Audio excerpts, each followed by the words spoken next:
I, Chun Mingdao, 18 years old, sitting in the back row of class like a forgotten sock behind a washing machine.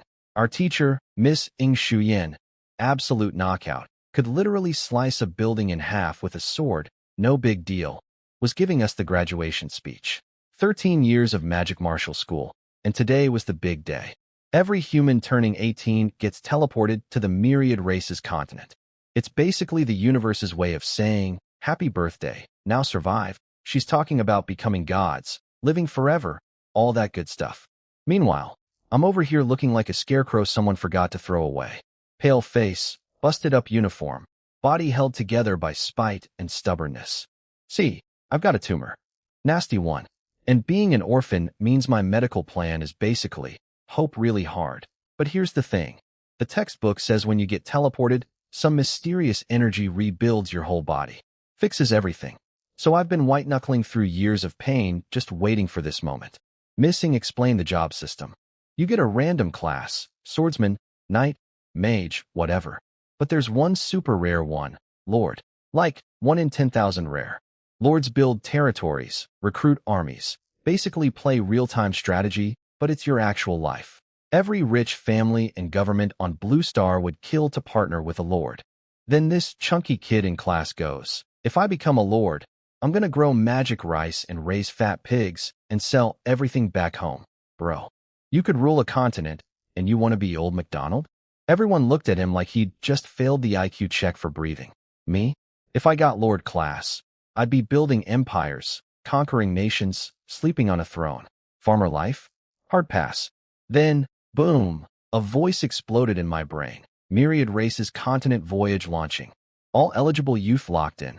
This is your trial and your road to godhood. Good luck. Don't die. My heart almost detonated from joy. This was it.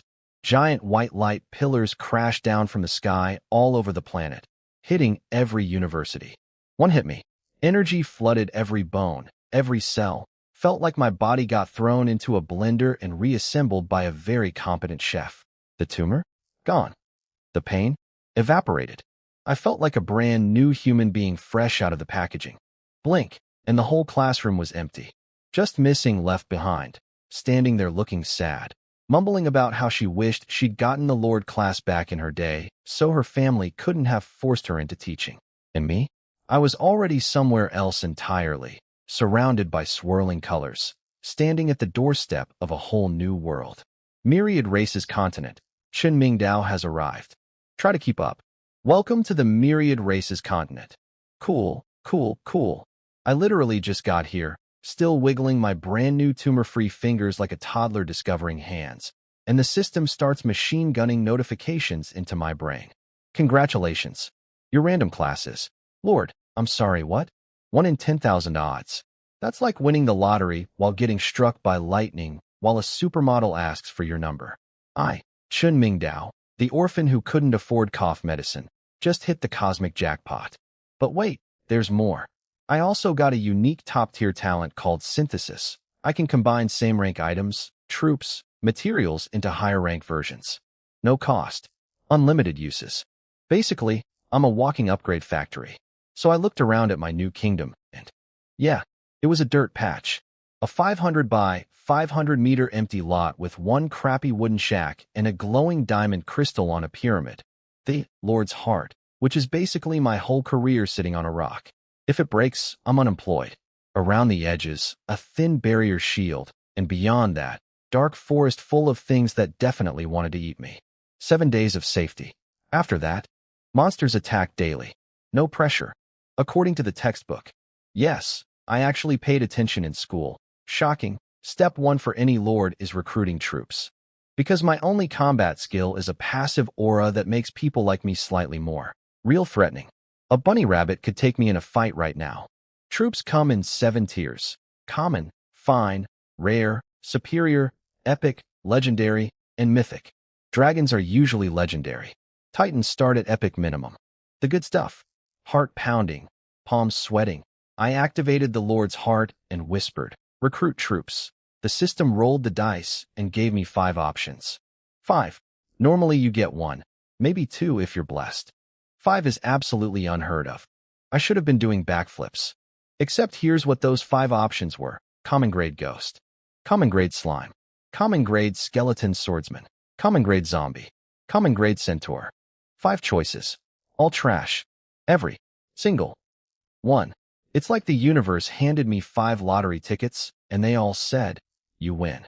A used napkin. I had the luckiest roll in history and got the most garbage results possible. My heart wasn't just sinking, it was digging its own grave and jumping in. 5 common grade rejects. Pick one to keep forever. No takebacks. This is fine. Everything is fine. I'm not crying. My eyes are just sweating. Okay, so I'm standing there, staring at my 5 glorious options, all common grade garbage, when my one remaining brain cell flickered to life and screamed, you have the synthesis talent, you idiot. Right. I can merge stuff into higher tier versions. So maybe starting with trash isn't a death sentence. Maybe it's a strategy? That's what I'll call it. A strategy, not cosmic bad luck. Strategy. I pulled up my Lord panel, basically a floating holographic stat sheet, and there I was, Chen Mingdao. Lord. Common rank. 0 reputation. 0 everything. Just vibes and 1,200 gold coins the system hands out like a pity gift to new lords. Now I had to pick one of my 5 dumpster fire troop options. Let me walk you through my rigorous military analysis. Slime? Literally a puddle with ambition. Pass. Ghost? Can do spooky soul attacks, but a stiff breeze could probably beat it in arm wrestling. 2 one-dimensional. Pass. Skeleton swordsman? It's a dead guy with a sword. Aesthetically upsetting. Pass. Zombie? An even deader dead guy. Smells worse. Absolutely not. Centaur? Half human, half horse, fully alive. And this is the important part. Not a person, so I wouldn't feel weird about merging them together later. Also, they look pretty cool. I choose Centaur. And here's the one beautiful silver lining of having bottom barrel troops. They cost 2 gold coins each. 2. Legendary troops cost 1,800. Mythic cost 12,000. My guys are basically the dollar store army. Cheap is an advantage. That's what I'm telling myself. With 1,200 coins, I could recruit 600 centaurs. Except my village only holds 120 people total. So I did some quick math.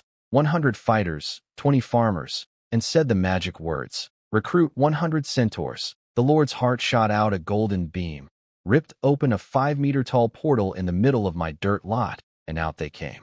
The first thing that emerged from the portal was a magnificent pair of, well, let's just say centaurs have very generous upper anatomy. Then the rest followed. 100 half-human, half-horse warriors, each 3 meters long and built like a truck married a bodybuilder. Leather armor, bows, spears, swords, shields, the whole medieval weapon buffet. They looked awesome. Sure, they were common grade, but standing there in formation, towering over me, I felt like a kid who just opened the world's most intimidating birthday present. All 100 of them knelt and said in unison, "Greetings, my lord." I won't lie. A single tear may have formed. Just one. A manly tear. 2 hours ago, I was a dying orphan in a broken school uniform. Now I had a territory, a cheat code talent, and 100 horse people calling me boss. Cheap. Yes. Common grade? Unfortunately. But mine? Absolutely.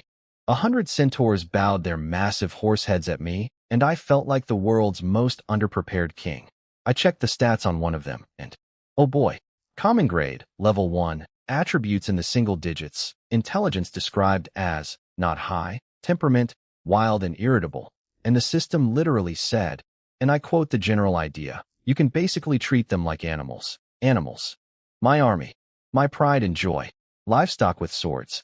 But, and this is the big but, at the bottom of the stat panel, for beautiful words glowed, can be synthesized. 2 common males merge into 1 fine-grade warrior. My hands started shaking. Not from fear. From greed. I activated synthesis. Golden light shot from my eyeballs. Yeah, my actual eyeballs. That's apparently how this works. And wrapped around all 100 centaurs. Flash of light. Poof. And suddenly I had 50 instead of 100. But these 50? Chainmail armor instead of rags. Real weapons instead of rusty junk. Stats jumped from single digits to the 40s.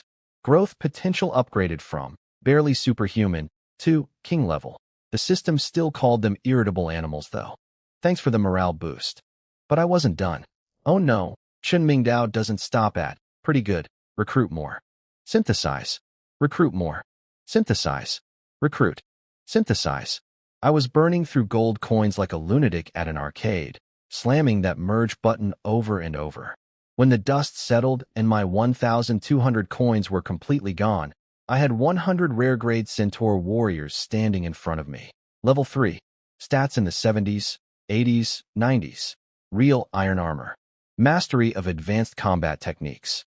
And the system finally stopped calling them animals. They were now described as intelligent and skilled. Oh, now they get respect. A single one of these guys could demolish the entire original batch of common-grade centaurs. And they could still be merged higher. 4 rare males make 1 superior-grade commander. I stroked one of their shiny new chest plates and grinned like a maniac. These were just the starting version. The possibilities stretched all the way up to legendary. Mythic. I could practically taste world domination. Go, I said, pointing dramatically at the wilderness beyond my barrier. Kill everything within 5 kilometers. Yes, my lord. They thundered, and 100 sets of hooves shook the ground as they charged out. I sat down on the dirt. My territory was still basically an empty parking lot, and opened up the chat panel to see how everyone else was doing. Turns out we'd all been dumped in a region called the Windspeak Wasteland, and it was not friendly. Our zone started with 1 million people. In less than 30 minutes, over 30,000 were already dead. 30,000. In half an hour. The chat was pure chaos. Why are we in Windspeak Wasteland? This is one of the most dangerous beginner zones. Some know-it-all popped up listing catastrophes, blizzards, snow demons, alien races, cursed winds, 27 different disasters. Someone asked how to survive. The answer? Pray. Then the flexing started. Epic grade Lich Lord here. No big deal lol. Superior grade Hill Dwarf checking in. Pretty chill honestly. Legendary Black Dragon just flying by. TSK, TSK, TSK. Everyone started begging the lords for protection. Meanwhile, I'm sitting here with my 100 rare grade horsemen thinking, I'm not ready to brag yet, but give me a few more recruit and merge cycles, and I'll be the one. Going. TSK, TSK, TSK.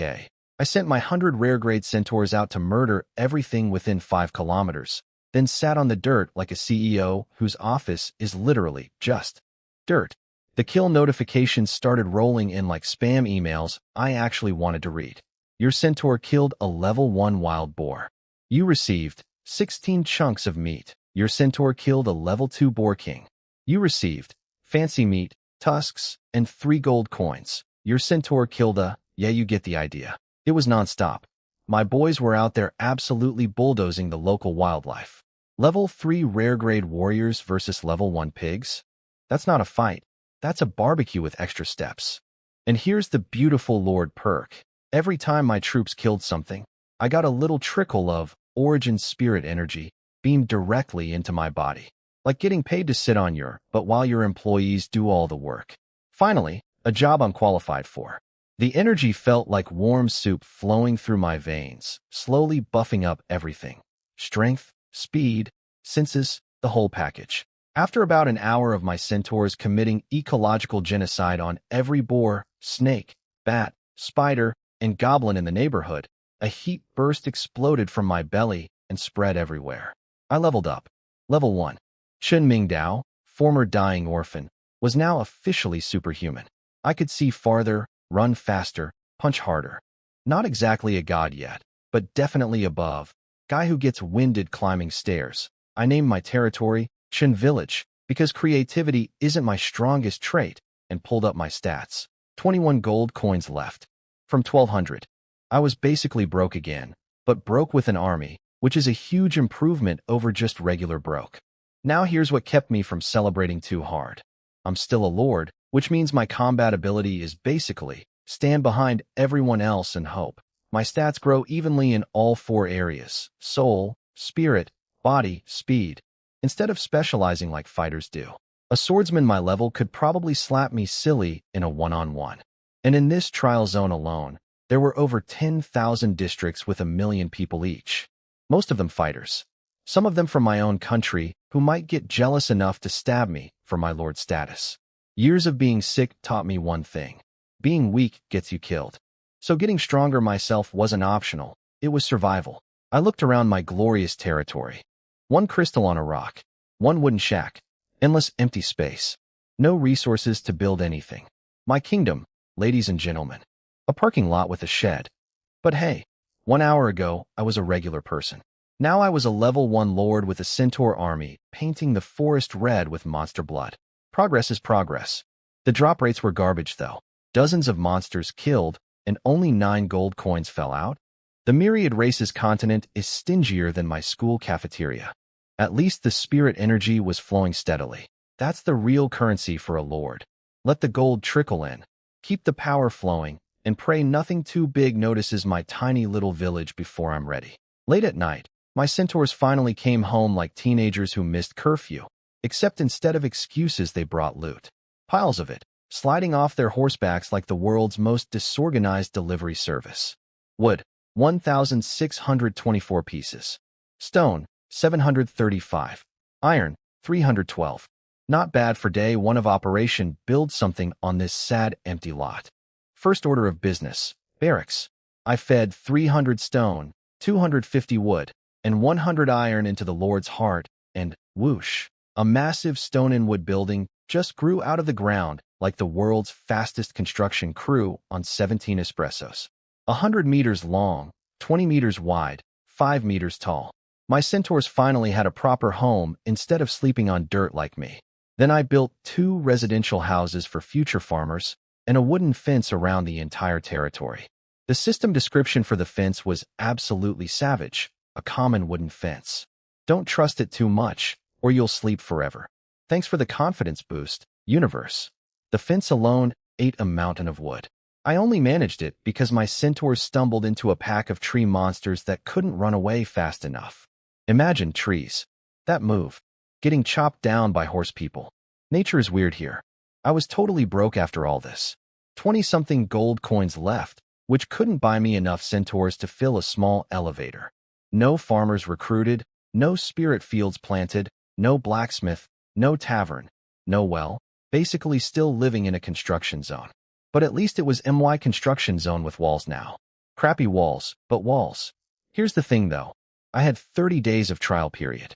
30 days to build up before the real world hits. Veteran lords, hostile races, the whole terrifying buffet of things that want me dead.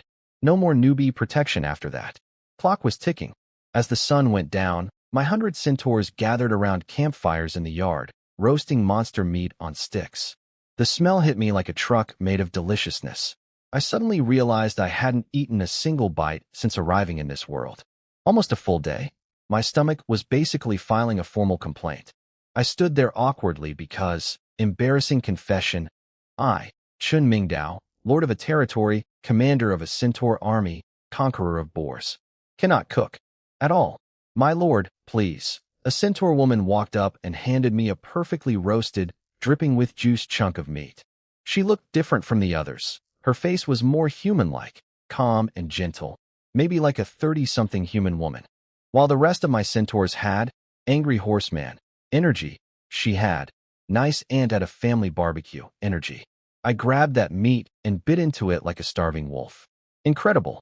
Best thing I'd ever tasted, and I grew up eating school cafeteria slop, so the bar was low, but still. What's your name? I asked between bites. Do you remember how you got here? She shook her head sadly. In her memories, she died, killed by slave traders while protecting her children. And just like that, the mood got heavy. The textbook mentioned this. The troops summoned by the Lord's heart aren't created from nothing. Many of them actually lived before, died, and were somehow pulled here to serve again. Real people. Well, real centaur people, with real memories and real pain. I looked at her standing there, lost in thought about the children she'd died for, and I quietly chewed my meat. Being a lord isn't just about building walls and merging troops. These are living beings with stories. Sad, complicated stories. But hey, at least the barbecue was phenomenal. I woke up in my Lord's Hall, which is a very generous name for what is basically a wooden shed with delusions of grandeur, and my centaurs were already gone. Good soldiers. I'd told them last night. Go out, expand to 10 kilometers, murder everything that moves, bring me stuff. And they said, yes, my lord. like 100 obedient horse children on a field trip to Slaughter Town. See, there's a race mechanic. First lord to upgrade their territory gets bonus treasure chests. Better chests mean better loot. Hero summon cards, special buildings, weapons, gold. It's basically a cosmic speed run, and I intended to win. Kill notifications started flooding my brain like the world's most violent news ticker. Your centaur killed a level 2 green snake. Your centaur killed a level 1 green snake. Your centaur killed a green snake king. Hundreds of snakes. Just getting absolutely wrecked. My boys were nearly at peak level 3 now from all yesterday's grinding, and these snakes stood about as much chance as a birthday candle in a hurricane. Then, one beautiful notification popped up. You received fine-grade equipment, green snake armor, and actual armor drop. On day 2. That's like finding a designer jacket at a thrift store. I wanted to sell it on the trading platform immediately, but I checked the marketplace first, and tumbleweeds. Nothing good listed anywhere. Just basic junk, firewood, rocks, water. Nobody in our entire zone had anything worth trading yet, which actually made me feel great, because it confirmed something important. No veteran players here. Everyone in Windspeak Wasteland was a newbie, just like me. Same starting line. And I had synthesis. That's like showing up to a foot race wearing rocket boots while everyone else is barefoot. Around noon, I called everyone back and finally built a warehouse. Best decision ever, because now, every time my centaurs killed something out in the field, the loot teleported directly into my storage. No more watching horse people awkwardly juggle iron chunks on their backs like the world's worst moving company. Then I inspected the green snake armor with my appraisal skill and nearly choked. It was a set piece. As in, there's a green snake sword, green snake necklace, green snake ring, and green snake boots out there somewhere. And if I collect all of them, they combine into a super-powered matching outfit. A complete set. Sets are the holy grail of equipment. Back on Blue Star, the most powerful family, the Ying clan, who basically runs our country, got there because one of their warriors collected a full mythic-grade set called the Dragon Set. 9 matching pieces. That one set made them the ruling family of an entire nation. And here I was on day 2, holding the first piece of my own set, grinning like an absolute lunatic. Sure, it was only fine grade. Sure, I needed 4 more pieces that could be literally anywhere in this enormous death continent. Sure, I was still living in a shed surrounded by a fence the system itself told me not to trust. But Chun Mingdao doesn't look at the glass as half empty. Chun Mingdao looks at the glass and thinks, I bet I can synthesize that into a bigger glass. So I had this green snake armor sitting in my hands, and I had a decision to make. Keep it and try to collect the whole set, or sell it and get rich. Easy choice. The set only had 5 pieces, the grade was low, and honestly, I had synthesis. I could make better stuff later. Right now, what I needed was cold, hard gold coins. I slapped that bad boy on the trading platform with a buyout price of 3,000 gold coins. For context, every new lord starts with 1,200. Most fighters got a starter weapon worth maybe, I dunno, a sandwich. 3,000 was basically asking someone to hand over 2.5 newborn kingdoms worth of cash. But here's the thing. Big family kids always smuggle resources into the trial. Daddy's money works across dimensions apparently. Someone out there could afford it. The second it went live, the chat exploded like I'd dropped a bomb into a library. A set piece? On day 2, we're all still level 1 wearing rags, and this guy's selling 5-star equipment. Who the heck is Chun Mingdao? Definitely a lord. Probably has crazy high-tier troops. Everyone was losing their minds. Meanwhile, I'm sitting on the ground in my wooden shack village, watching the chaos unfold like a guy who lit a firework and walked away cool. Then my friend request panel started screaming. Hundreds of requests. Every fancy pants family, heir, and merchant guild rep in the zone suddenly wanted to be my bestie. Join our family. We have resources. Come work with us. Are you a lord? Please respond. Hard pass. Hard pass. Hard pass. Joining a big family means they help you develop your territory, which is code for we slowly take over everything you built, and you become our employee with a fancy title. History. Books were full of lords who got swindled like that. No thanks. Then came the beggars. People claiming to be important heirs demanding I lower the price or just give them the armor. I'm the eldest son of the Wong family. Cool story bro blocked. I represent the Lu Commerce Guild. Fascinating. Blocked. You dare ignore me. Watch me. Blocked. Some of them threw tantrums in the public chat, cursing my name. But before I could even respond, regular players dogpiled them with mockery, so savage I almost felt bad. Almost. Watching entitled rich kids get roasted by a million commoners was the free entertainment I didn't know I needed. I closed the chat, grinning, and got back to work. My warehouse was collecting loot automatically now, beautiful golden flashes every few seconds as monster drops teleported in. Whenever I had enough materials, I'd build another structure, another house, a blacksmith shop, a tavern, a clinic, a training ground. Building after building popped up across my little territory like the world's most aggressive game of SimCity. Each one was basic grade, nothing fancy, but they were mine. A functioning village was taking shape around me, from empty parking lot to actual settlement in just 2 days. Still no special buildings though. No magical fountains, no defensive towers, no cool totem poles. Just regular stuff. The RNG gods gave me the Lord class and synthesis, so apparently they decided to balance it out by making my architecture incredibly boring. Day 2 ended with me sitting outside, watching resources trickle into my warehouse, refreshing the auction to see if anyone had bought the armor yet, and quietly plotting my rise to power. Patience, Qinmingdao. The snowball is still small, but it's rolling. By evening, my territory actually looked like a place. Barracks, houses, warehouse, blacksmith, tavern, clinic, training ground. Well, all arranged in a neat ring around the Lord's Hall like a tiny medieval strip mall. The only thing missing was spirit fields for farming, which cost 200 gold coins I absolutely did not have. My centaurs hadn't found any monster camps either. Monster camps are like jackpot piñatas. Smash one open and resources pour out. But nope. Just endless individual kills with drop rates so pathetic they made me want to write a formal complaint to the universe. Total gold after 2 days of non-stop grinding. 203 coins. 203.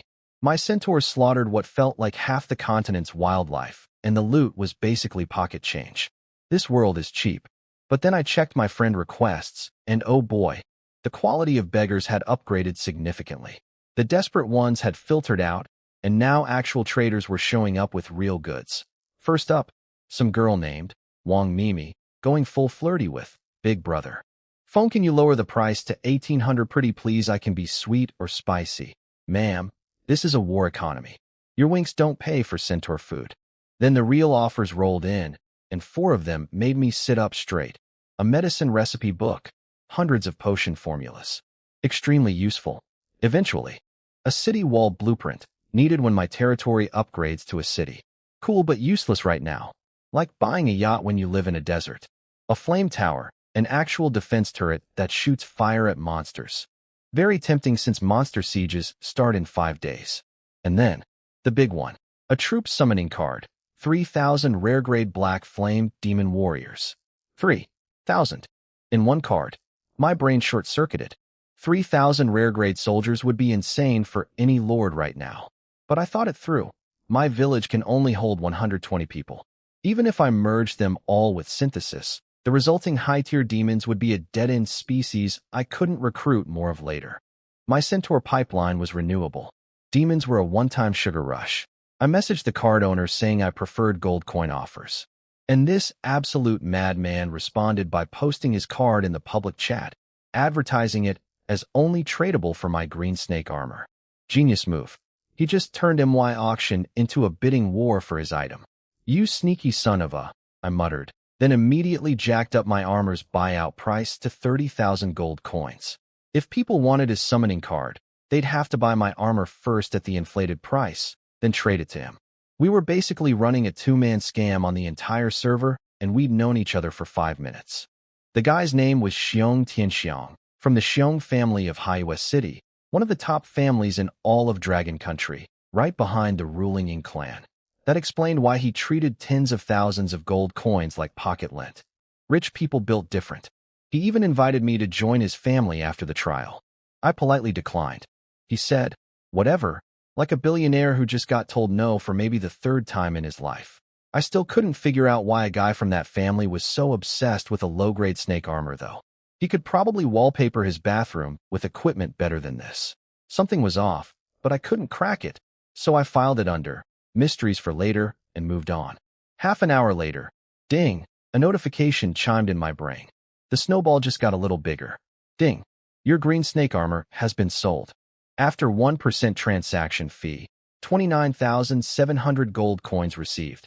29,700 gold coins. I went from 203 coins to almost 30,000 in one notification. That's not a come up, that's a financial resurrection. If there was a Forbes list for the Myriad Races continent, I just speed ran onto it. The chat was absolutely foaming with rage. People calling me every name in the book. Expected. Deserved, maybe. Did I care? I did not. First purchase, Spirit Fields for farming. 200 coins. Gotta eat eventually. Then I went shopping. Opened the trading platform and started buying basic materials like a madman at a clearance sale. Wood, stone, iron, bulk orders, bottom prices. 10 pieces for 1 coin. I spent 527 coins and had enough raw materials to upgrade my entire territory. But here's where synthesis turns me into a cheat code. The upgrade needed higher tier materials that cost 7 or 8 times more. So instead of buying expensive stuff, I just bought cheap common grade materials and merged them into the good stuff. It's like buying flour and eggs instead of a cake, except my oven is magical and instant and free. Upgrade territory. The Lord's heart swallowed everything. The ground shook. Golden light erupted everywhere. And when it faded, my 500 by 500 meter parking lot had become a 5 by 5 kilometer spread. That's 100 times bigger. My buildings, which previously filled the whole space, now looked like a tiny cluster of dollhouses in the middle of an enormous field. Slightly embarrassing, honestly. Like moving into a mansion and only furnishing the bathroom. Then the system announcement hit every player in the zone. Lord Chen Mingdao is the first to upgrade to a 2-star village. Reward. Rare grade treasure chest 10 reputation points. A golden pillar of light shot into the sky above my territory like a cosmic spotlight screaming, "This guy right here." The chat went silent. Dead silent. For 10 whole seconds. And then the meltdown. 2 days? He upgraded in 2 days? Did he find an exploit? This isn't a video game, you moron. There are no exploits. Must be from a mega-rich family who smuggled in resources. If that were true, why didn't other rich families upgrade first? He just got lucky with his spawn location. Probably sitting on a gold mine of resource nodes. Humph. Luck runs out. There's limited resources in the trial zone. He won't keep this pace. Then someone dropped the lore bomb. I actually know a Chen Mingdao. He's an orphan from the Magic Martial Academy in Zulong City. A sick kid who barely survived long enough to get teleported here. The chat absolutely could not handle this information. An orphan? A sick orphan did this. Impossible. Heaven can't possibly favor one person this much. I scrolled through their disbelief with the smuggest grin in continental history. If only they knew about synthesis. Their heads would literally explode. Every single one of them was trying to figure out my secret, and they weren't even in the same zip code as the truth. I closed the chat and inspected my new domain.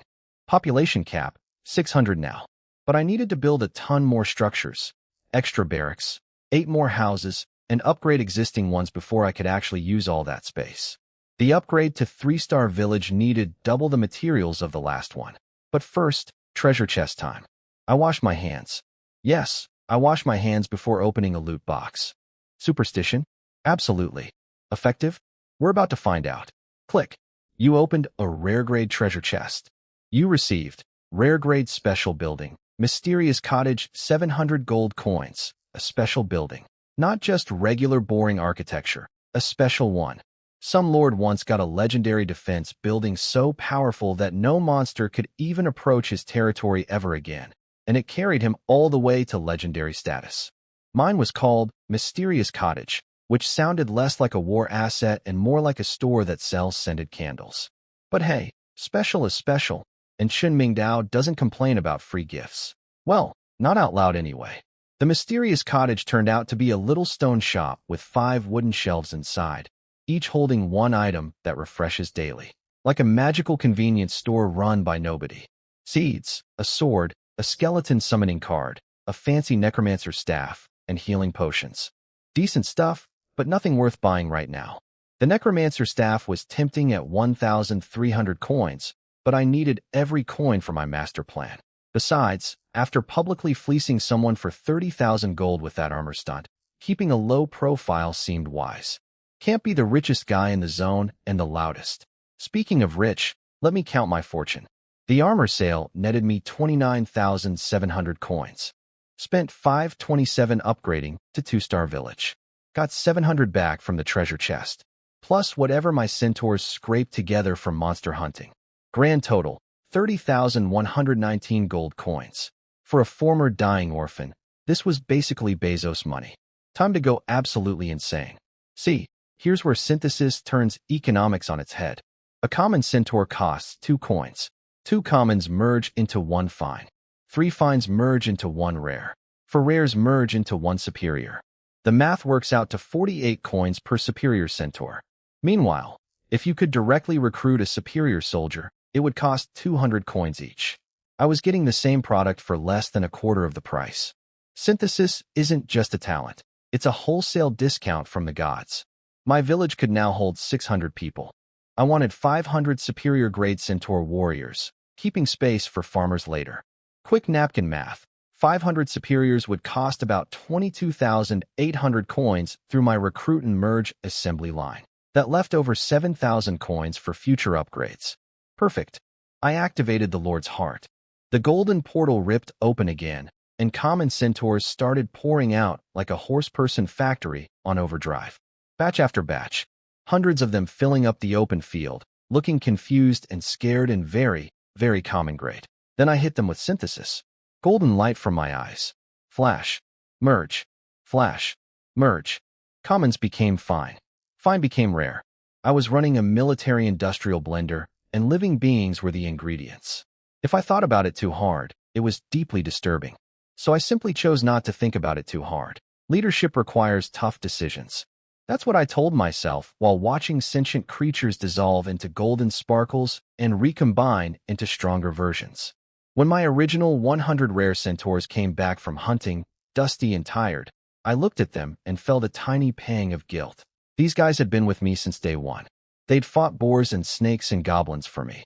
They'd brought me food when I was too useless to cook. I hesitated for exactly 2 seconds. Then I merged them too. In my defense, I used them as the base templates, meaning their consciousness and intelligence would be preserved in the upgraded versions. The other 400 centaurs mixed in were basically strangers, dirty half-beast creatures I'd known for approximately 90 seconds. Totally fine. Not morally questionable at all. I'm a great leader. The golden light faded, and 500 brand-new superior-grade centaurs stood before me. My jaw hit the floor. The males were massive, 5 meters long, horse body over 2 meters tall, human torso adding another 1.5 meters. Every single one was a walking fortress of muscle wrapped in thick black fur and encased in heavy iron plate armor. They carried enormous 2-handed battle axes, war hammers, and polearms that gleamed with deadly sharpness. They looked less like cavalry and more like biological tanks someone had strapped medieval weapons onto. If intimidation were a sport, these guys would be Olympic champions. But the females? Oh no, the females. How do I say this without sounding like a complete degenerate? They had evolved significantly in ways I was not prepared for. Where the males got bulkier and hairier, the female centaurs went the opposite direction. Their bodies became sleek, graceful, almost elegant, 3 meters long, proportioned like athletes, with smooth skin that literally glowed with a soft luminescence. No body hair whatsoever except for flowing locks on their heads. Their horse legs had become more humanoid, more refined. They wore fitted leather armor with chain mail over the important bits, but the coverage was, shall we say, strategically minimal. They looked like something out of a fantasy painting designed specifically to short-circuit the brain of an 18-year-old boy, which is exactly what happened. I just stood there, mouth slightly open, brain completely offline. My eyes glazed over. My feet started moving on their own. I was walking toward one of them in a trance, like a moth heading for the most beautiful and confusing lamp in existence. I didn't even realize what was happening until my hand was literally touching one of their hooves, and a very flustered female centaur was stammering, "My lord, you're..." I snapped back to reality. looked at my hand, looked at the hoof, looked at 250 female centaurs staring at me with expressions ranging from confused to alarmed. My face turned the color of a tomato that was already embarrassed about something else. I was inspecting the armor quality. I announced to nobody who believed me. Standard leadership procedure. Very normal. I turned around and walked away with whatever dignity I had left, which was none. Zero dignity. Negative dignity. I had somehow become a lord with 30,000 gold coins, 500 elite warriors, a territory the size of a small city, and absolutely no ability to control myself around attractive horsewomen. 18 years old. Tumor survivor. Orphan. Lord. Military genius. Absolute disaster around women. That's Qin Mingdao for you. But real talk. 500 superior grade heavy cavalry? In the first 2 days of the trial? Most lords couldn't recruit 500 common troops by now, let alone superior ones. The guys with legendary or mythic starter troops might have 10, maybe 20 soldiers total because of how expensive they are to recruit. I had 500 war machines ready to flatten anything in their path. Quantity has a quality all its own, and thanks to synthesis, I had both. I straightened my collar, avoided eye contact with every female centaur in existence, and prepared to send my beautiful, terrifying, deeply confusing army out to conquer the wilderness. Day 2 wasn't even over yet, and Qin Mingdao was just getting started. I pulled up the stat panel on the female centaur who'd given me barbecue on day 1. She'd survived every merge cycle because I used her as a base template, and now she was something else entirely. Superior grade Centaur Warden. Level 5. Ranger class. Dual light swords, a Windchaser longbow, leather and chain armor combo. Her stats were absolutely bonkers. Nearly 1,500 in agility alone. Growth potential, demigod. The system described her rank as leadership class, with high intelligence and masterful combat skills. A far cry from the treat them like animals description her common grade ancestors got. 5 superior females could merge into one epic grade centaur chieftain. I filed that away for later and focused on the present. From today, your name is Cellophine. I announced with what I hoped was kingly authority. You command all female centaurs. Her face, which already looked remarkably human and beautiful, turned bright red. She knelt and thanked me with genuine emotion. I may have given her a little beckoning finger gesture afterward, just to see the blush deepen. Pure scientific curiosity. Nothing more. I am a serious military leader conducting serious leadership activities. Then I turned to the male centaurs. Their representative was equally impressive, superior grade heavy armored warrior. Same level, similar stats, but tilted toward raw physical power instead of speed. He carried a massive iron flail and warplate armor so thick he looked like someone had welded a tank onto a horse. Growth potential also demigod. Interesting pattern. Males became warriors, females became rangers. The continent apparently believed in gender-based career counseling. Progressive? No. Efficient? Absolutely. My heavy cavalry would smash through front lines while my ranger corps rained arrows from behind. Classic hammer and anvil tactics, except the hammer weighs 2 tons and the anvil shoots you in the face. Your name is Cello. You command all male centaurs. Yes, my lord. Thank you for the name and the promotion. I sent everyone to prepare dinner. Campfires lit up across the territory, meat sizzling, the smell of roasted monster flesh filling the evening air. As night fell, troops filtered into the barracks and training grounds to rest. A peaceful end to a productive day. Now, about what happened that night. I want to be perfectly transparent here because honesty is important. Cellophine came to the Lord's Hall for a report, an official military report. That is what it was.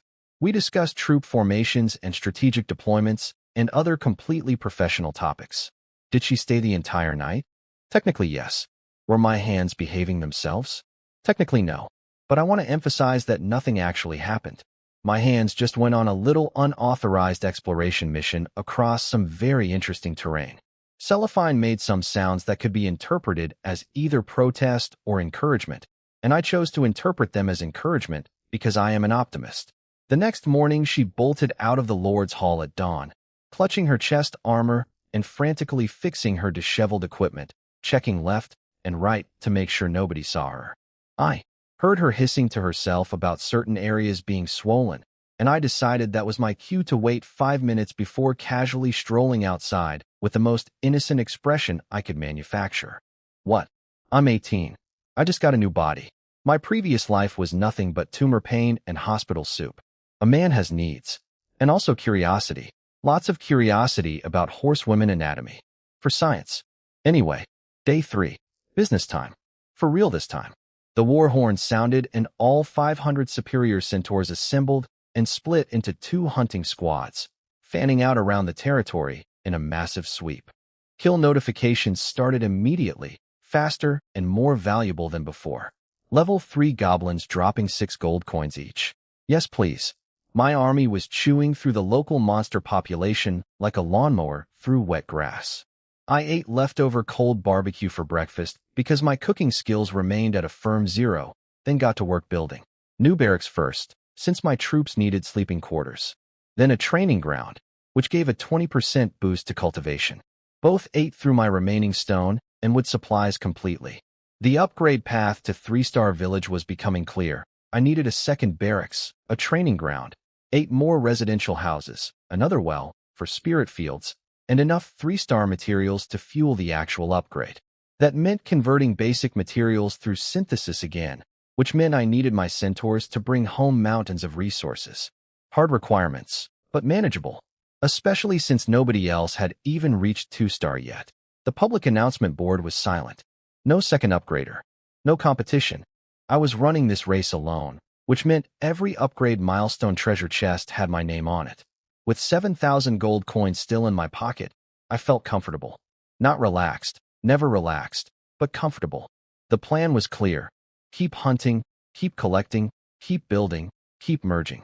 The snowball was picking up speed and mass, and I intended to ride it straight to the top. Around noon, something shifted inside me. A burst of searing heat erupted from my lower abdomen and flooded outward through my entire body. Every muscle fiber tightened and released.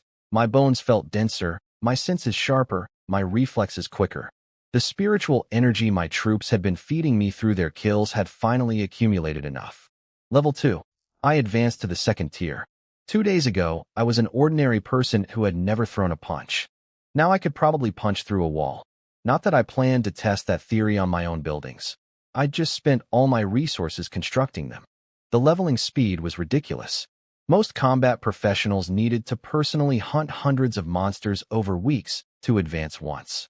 I sat in my village eating cold meat and letting my army do all the work, and I leveled up in roughly a day. The Lord class was supposed to be weak in personal combat, but if my troops kept killing at this rate, I'd outpace most fighters purely through passive experience absorption. Weak in combat? Maybe. But I had 500 elite soldiers earning experience points for me around the clock, a synthesis talent that broke every economic rule in existence, a territory expanding faster than anyone thought possible, and a female centaur commander who was apparently very forgiving about wandering hands. Day 3 of the trial. Chun Mingdao, Level 2 Lord, 30,000 coins deep, 500 superior warriors strong, 0 cooking ability, and 1 deeply confused centaur lady trying to pretend last night didn't happen. The continent wasn't ready for me. Honestly, I wasn't ready for me either. Let me explain something about being a lord, because people seem to think it's all sitting around eating barbecue while your troops do everything. They're right. That's exactly what it is. And it's glorious. My personal strength grows 2 ways. First, my quality rating upgrades automatically whenever my territory levels up. Village equals common quality. Town equals fine. So basically, the bigger my real estate portfolio, the better my stats become. Second, actual combat power, the leveling system everyone shares, comes from spiritual energy fed back whenever my troops kill stuff. 1 kill equals 1 tiny trickle, but multiply that by 500 elite centaurs massacring everything within 10 kilometers, and the trickles become a river. My centaurs had slaughtered tens of thousands of monsters in 2.5 days just to push me to level 2. Sounds slow, right? But combat professionals have it worse. They have to personally fight every single monster, risk their own necks, and still grind just as hard. I did it while eating cold meat and contemplating centaur anatomy. Efficiency, people. That's what leadership looks like. I clenched my fists and felt the power coursing through my upgraded body. After years of being too weak to open a jar, this feeling was intoxicating. Every flex, every breath, every heartbeat screamed that I was alive, strong, and getting stronger. The sick orphan was dead. Chun Mingdao the Lord was very much alive and absolutely addicted to gaining power. I checked the trading platform. Things were picking up across the zone. More variety, more sellers, decent quantity of basic materials. Common-grade wood, stone, and iron still cost about 1 coin per 10 units. Cheap as dirt. Literally dirt-adjacent materials at dirt-adjacent prices. But anything 2-star quality or above, gone within seconds. I watched 27 batches of 2-star materials get listed and snatched up before I could even blink. Some at outrageous prices. Didn't matter. Those big family kids with their imported wallets were vacuuming up everything. This was the invisible war I was fighting. Those wealthy clan heirs had resources prepared specifically for the possibility of getting Lord Class. Stockpiles of materials, gold reserves, troop summoning cards. All smuggled in through whatever methods their families had developed over 10,000 years. Once the 30-day trial ended and they reconnected with their families, their development would explode. I had nobody. No family. No backup. No safety net. Just synthesis and pure stubborn determination. But synthesis was enough.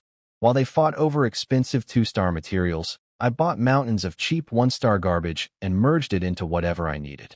They spent 100 coins for what cost me 12.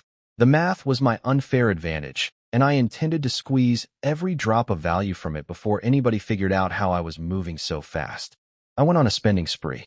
Thousands of coins converted into basic materials, all fed through synthesis into 3-star quality for the village upgrade. By the time I'd finished shopping, I had most of what I needed to push to 3-star large village. Just needed a bit more from my centaur's hunting runs. Then, around noon, Cellophine came galloping back to the village at full speed, cheeks flushed, though at this point her cheeks were permanently flushed around me for reasons I will not elaborate on. My lord, we found a large goblin camp. Over 1,000 goblins.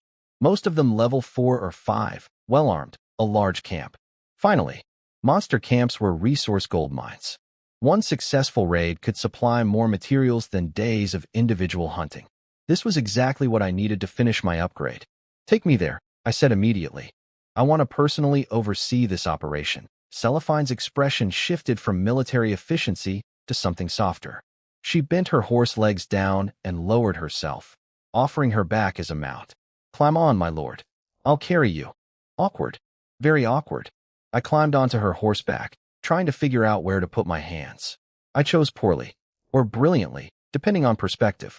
Cellophine shuddered, nearly stumbled, and then took off running at full speed while I held on for dear life with hands that were definitely not where they should have been. In my defense, there were no seatbelts. Safety first requires a firm grip. I was being responsible. We had 7 days of newbie protection, meaning nobody except my own troops could enter my territory. That's why I felt safe leaving. The base was untouchable. The only risk was out here in the wild, and with 500 superior-grade warriors surrounding me, that risk was approximately 0. The goblin camp appeared through the trees about 20 minutes later. And oh, it was disgusting. 3 kilometers of pure nightmare fuel. Broken tents, rotting wooden shacks, excrement everywhere, gnawed bones scattered around like confetti at a cannibal's birthday party. The stench hit me from 100 meters away. I've smelled bad things before. Hospital antiseptic, cafeteria mystery meat, my own sick body for years. But this was championship-level awful. My eyes literally watered. And the goblins themselves? Revolting. About 1 meter tall, dark green wrinkly skin, pointed ears, glowing red eyes, mouths full of jagged fangs, screaming like deranged toddlers who'd been raised by wolverines. They wore scraps of animal hide and carried wooden clubs bigger than their own heads. The funniest part? They looked at my centaurs, 5-meter-tall ironclad war machines, and charged at them like they were the predators. These little green idiots genuinely believed they were about to eat my soldiers for lunch. The audacity, the absolute delusion. My male centaurs crashed into them like bowling balls into particularly ugly pins. Iron flails swinging, war hammers dropping, hoof stomping. Goblins were being turned into paste, puddles, and abstract art. Everywhere I looked, another cluster of green bodies went flying or got crushed flat. The female centaurs hung back like proper professionals, unlimbering their longbows and unleashing sheets of arrows that turned the sky dark. Each volley deleted dozens of goblins simultaneously. The arrows punched through goblin skulls, chests, and shields with equal ease. The camp became a slaughterhouse in seconds. Goblin screams filled the air from every direction. Not my soldiers' screams. Never my soldiers' screams. The power difference was hilarious and horrifying in equal measure. But then I noticed something concerning. On a raised platform in the center of the camp, an ancient-looking goblin was performing some kind of frenzied dance. Twisting, writhing, waving gnarled hands. Strange energy rippled outward from its body, covering the entire camp like an invisible blanket. Wherever this energy touched, the goblins became more aggressive, more reckless, more willing to throw themselves at my centaurs regardless of the obvious death awaiting them. A shaman, or a witch doctor. Some kind of magical support unit buffing the entire army. I watched a goblin with 3 arrows in its chest ignore its wounds and leap at a male centaur's face, only to get swatted away like a mosquito. The buff wasn't making them stronger, just crazier. Which, when you have 1,000 of them, could actually become a problem through sheer suicidal volume. That wrinkly old green freak on the platform needed to die first. I pointed at it and opened my mouth to give the order. Quick biology lesson about goblins that nobody asked for, but everyone needs to hear. These little green nightmares are an all-male species. Every single one. No goblin women exist anywhere. So how do they reproduce? They kidnap females from other races. Yeah, every species in the myriad races continent hates goblins, and honestly, that's the most reasonable universal opinion I've ever encountered. They make cockroaches look dignified. The boss of this particular garbage heap was an ancient goblin shaman dancing on a raised platform like a deranged puppet with its strings tangled. I used my appraisal skill and got the readout. Goblin High Priest, rare grade, level 5. Stats decent, but nothing spectacular. His skills included something called Frenzy War Dance, which explained why every goblin in the camp was charging my centaurs like they'd collectively decided today was a good day to become paste. A rare-grade goblin was actually unusual. According to the textbook, goblins are literally the second worst species in existence, barely above slimes on the universal tier list. Finding a rare one was like discovering a cockroach wearing a tiny crown. Impressive for a cockroach, still absolutely disgusting. I didn't even need to give a complicated order. Cello, my male centaur commander, just bellowed one word. Formation. 250 ironclad male centaurs snapped into 3 perfect rows. Green wind energy swirled around their bodies. Then they charged. Have you ever watched a combine harvester go through a wheat field? Now imagine the wheat is screaming. The harvester weighs 10 tons, and there are 250 of them running in parallel. That's what happened to the goblin camp. Tents, shacks, goblins, furniture, garbage piles. Everything in their path turned to powder. They swept back and forth across the camp like they were plowing farmland, except instead of soil they were turning up goblin remains. 5 passes. That's all it took. 5 cavalry charges and a 3-kilometer camp containing over 1,000 goblins ceased to exist as a functional location. The high priest lasted about 4 seconds. Cello personally caved in his skull with an iron flail, and then his centaurs trampled the body into something I couldn't identify anymore. Not that I wanted to identify it. I was busy trying not to vomit from the smell. The female centaurs didn't even get to do much. They fired a few arrow volleys at stragglers trying to flee, but the males had already handled 90% of the work. My ranger corps looked almost disappointed, like kids who showed up to a birthday party after the cake was already eaten. Then the system notification hit. Congratulations. First time destroying a wild goblin monster camp. Choose. 1. Occupy the camp and recruit goblins as troops. 2. Destroy the camp. Destroy, I said before the system even finished the second option. Recruit goblins? Are you kidding me? I wouldn't recruit goblins if they came with a free mansion and lifetime supply of gold coins. They're disgusting, stupid, morally reprehensible creatures whose primary life activities include kidnapping, eating garbage, and defecating wherever they please. Hard pass. Universe-shattering hard pass. Besides, occupying a wild camp meant stationing guards there and paying higher recruitment costs. Terrible investment. I'd rather burn it down and move on, which is exactly what happened. As a reward for first-time camp destruction, you receive an upgraded treasure chest, superior grade. A pillar of golden light descended from the sky, and a gorgeous purple glowing chest materialized before me. Behind it, the ruined camp shimmered with rainbow light as the land prepared to eventually respawn new monsters. Could be goblins again, could be something else. I mentally bookmarked the location for future farming and told my centaurs to keep hunting in the area. Then I climbed back onto Cellophine for the ride home. The return trip involved what I will diplomatically describe as another incident of hand placement uncertainty. By the time we reached the village, Cellophine's face was so red she could have guided ships through fog. I dismounted with the casual confidence of a man who definitely had his hands in appropriate locations the entire time. Nobody could prove otherwise. Back in my territory, I pulled the superior chest from my personal storage space. Every lord gets a small inventory pocket for carrying miscellaneous items. Nothing huge, but enough for treasure chests and snacks, which are the two most important things in any leader's toolkit. The chest was beautiful up close, purple light pulsing through ornate metalwork. I cracked it open and purple radiance erupted outward, revealing the contents in dramatic silhouette before solidifying into actual items. 9,999 gold coins. The maximum possible roll for a superior chest. I nearly passed out. Gold coins were the lifeblood of my entire operation. With synthesis, I didn't need rare materials. I just needed mountains of cheap basic stuff, and gold bought that in unlimited quantities. This single chest just turbocharged my development timeline by days. But wait, there was more. A half-beast totem pole, a rare-grade special structure that permanently boosted all half-beast troop stats by 5% across all 4 attributes. Since centaurs are classified as half-beasts, this was literally custom-made for my army. 5% doesn't sound like much until you multiply it across 500 warriors and factor in that it stacks with future totems. And finally, 100 units each of superior-grade stone, wood, and iron. Premium building materials I wouldn't even need to synthesize. I immediately built the totem pole next to the Lord's Heart. A 10-meter-tall stone pillar carved with primal patterns rose from the ground, radiating ancient energy. The moment it activated, all 500 of my centaurs out in the field simultaneously felt the power surge. Their stats jumped. Their morale skyrocketed. The kill notification speed in my brain doubled instantly. They were butchering monsters with renewed enthusiasm, like someone had injected caffeine directly into their weapons. I couldn't stop grinning.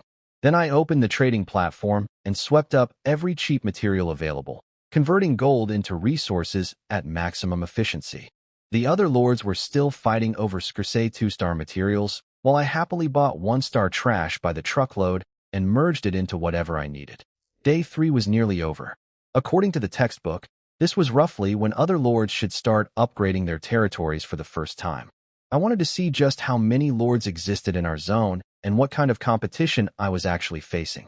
Because right now, sitting on almost 20,000 gold coins with a 500-strong superior army boosted by a totem pole, I felt less like a competitor and more like a final boss that showed up to the tutorial level. But overconfidence kills lords faster than goblins.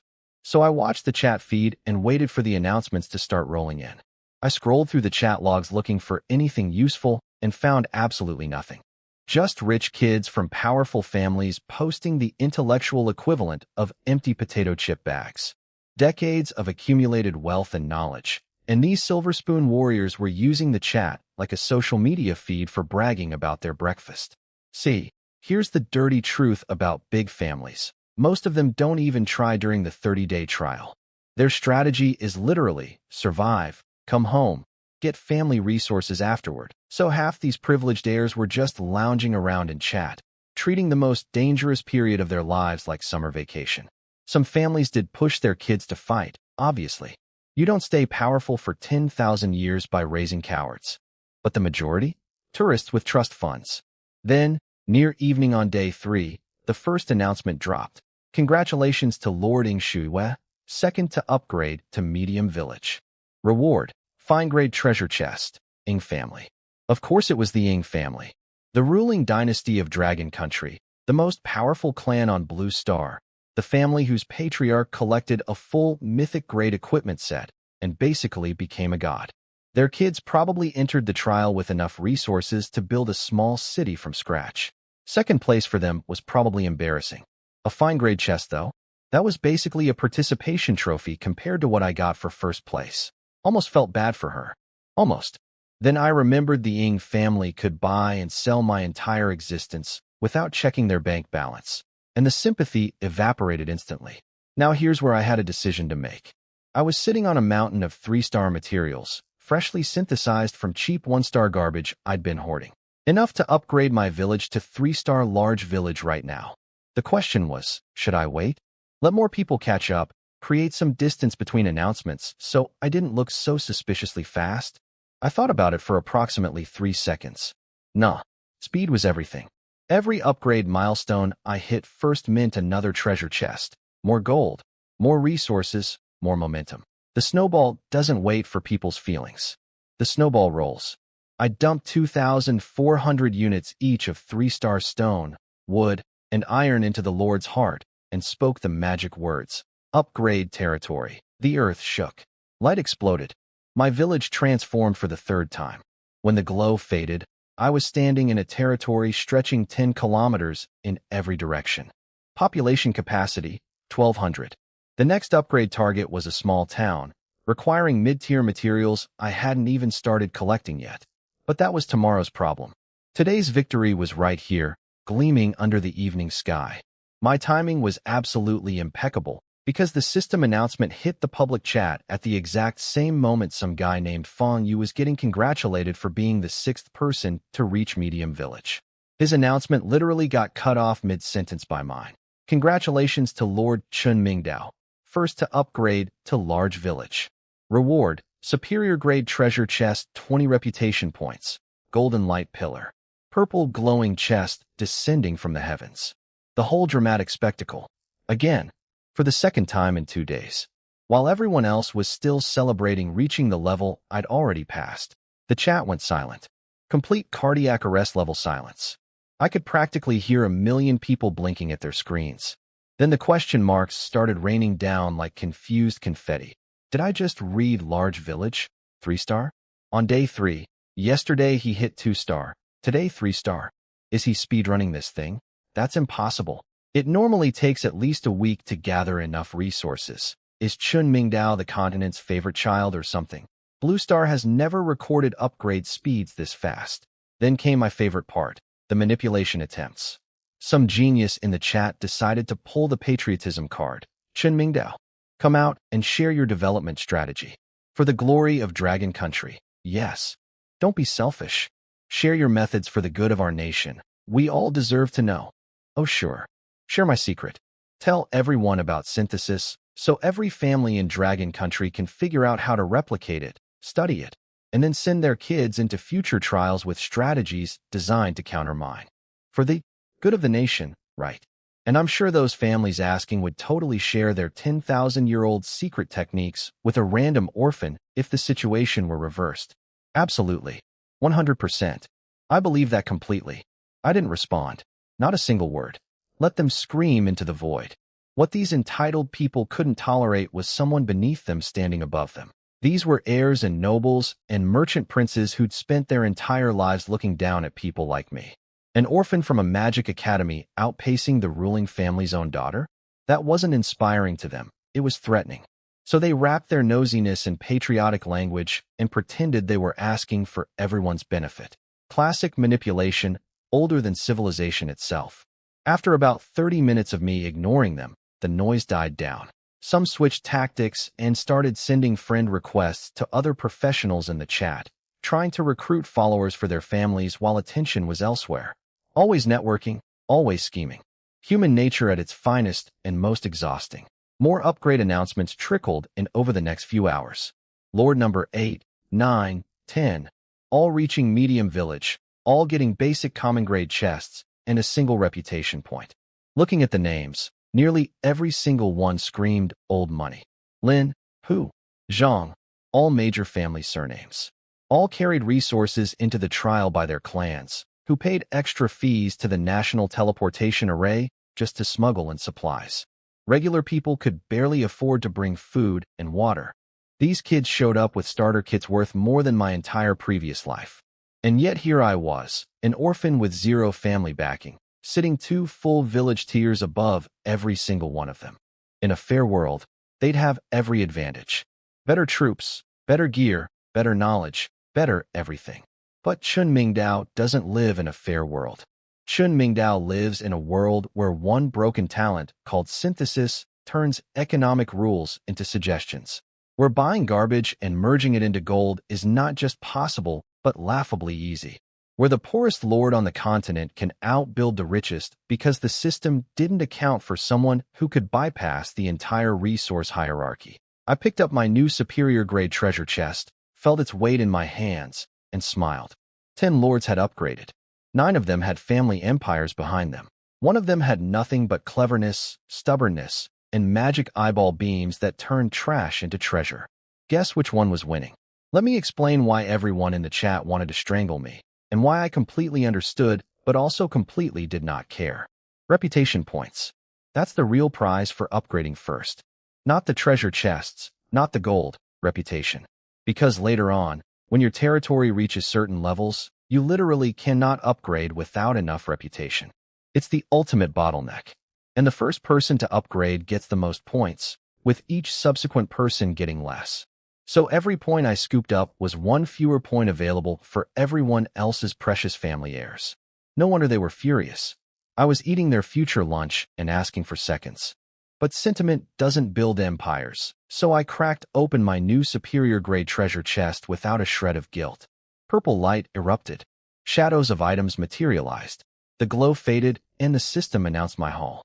A cultivation manual called Magic Martial Secret Records, an equipment blueprint called Magic Martial Set Equipment Atlas, and 1,111 gold coins. My face fell faster than a goblin hit by a warhammer. No resource packs, no massive gold jackpot, no troop summoning cards. I needed materials to keep building, and instead the universe handed me homework and arts and crafts instructions. I picked up the cultivation manual first. Superior grade could train me all the way to king-level realm. Magic and martial dual cultivation, supposedly powerful. Sounds amazing, right? Wrong. It was a fragment, a torn piece of some allegedly divine scripture. The description cheerfully noted that if I collected all the pieces, I could cultivate all the way to godhood. If I found the rest. Somewhere. On an infinite continent. Where countless civilizations have risen and fallen across unknowable eons. Every person on Blue Star knows the cardinal rule of cultivation manuals. Never practice an incomplete divine scripture. Ever. You'll train for centuries, hit the ceiling, and spend the rest of your immortal life wandering around desperately searching for Volume 2 like a man who lost his car keys except the parking lot is the size of a galaxy. I tossed the thick book aside like yesterday's newspaper. A dog wouldn't pick this thing up. A dog would sniff it, judge me for owning it, and walk away with its dignity intact. Then I checked the equipment atlas. Another fragment, naturally, because today's theme was apparently incomplete things that promise the world and deliver frustration. But, and this is the but that changed everything.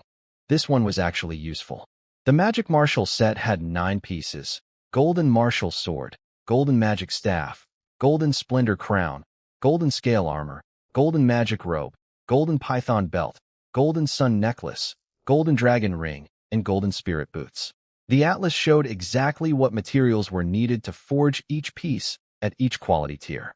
Common grade needed common materials, fine needed fine, and so on up to superior. The incomplete part just meant I couldn't forge the mythic grade version without finding more pages. The lower tiers? Completely craftable right now. I stared at those material lists for about 10 seconds before my brain detonated with the most beautiful realization I'd had since arriving on this continent. What if I forged dozens of common grade sets and synthesized them into higher grade sets? The thought hit me like a centaur at full gallop. I'd been thinking too small this entire time. Synthesis wasn't just for merging troops and building materials. It worked on equipment, on potions, on everything. Think about it. What do combat professionals need more than anything? Weapons and armor. They break gear fighting monsters. They outgrow gear when they level up. The demand is literally infinite and constant. If I recruited blacksmiths, had them forge mountains of cheap common-grade weapons, then merged those into fine, rare, superior, and beyond, I'd have an endless supply of high-grade equipment that cost me basically nothing to produce. And it didn't stop there. Potions? Forge basic healing potions and merge them into advanced ones. Crop seeds? Plant cheap seeds. Harvest? Merge the crops into premium food. Building materials? Already doing that, but I could scale it up massively with dedicated farmers and craftsmen. The profit margins were insane. A common sword costs practically nothing to make. A superior sword sells for hundreds of gold. And all I needed to bridge that gap was my eyeball laser beam and zero shame about merging perfectly good swords into better swords. I sat there for 2, maybe 3 hours, plans cascading through my mind like a waterfall of greed and ambition. Trade networks, manufacturing pipelines, agricultural empires, equipment monopolies.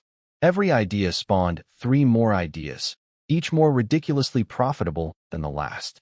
I was so deep in thought that I didn't even notice 500 centaurs returning from their hunting expedition until the ground started shaking under their hooves.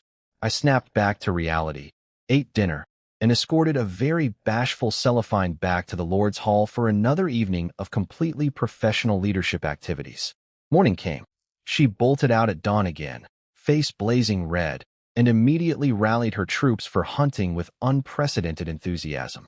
Cello, my male commander, watched her sprint past with his jaw hanging open, clearly wondering what kind of motivational technique I was using on his colleague. Whatever. Leadership takes many forms. Not all of them are in the textbooks. With the territory empty and quiet, I realized my critical weakness: 0 farmers. I had 500 warriors and not a single person tending crops, forging weapons, brewing potions, or doing literally anything besides killing monsters. My territory had a blacksmith shop with no blacksmith, a clinic with no doctor, a tavern with no bartender, and 10 spirit fields with no farmers. It was like owning a shopping mall where every store was permanently closed. Time to fix that.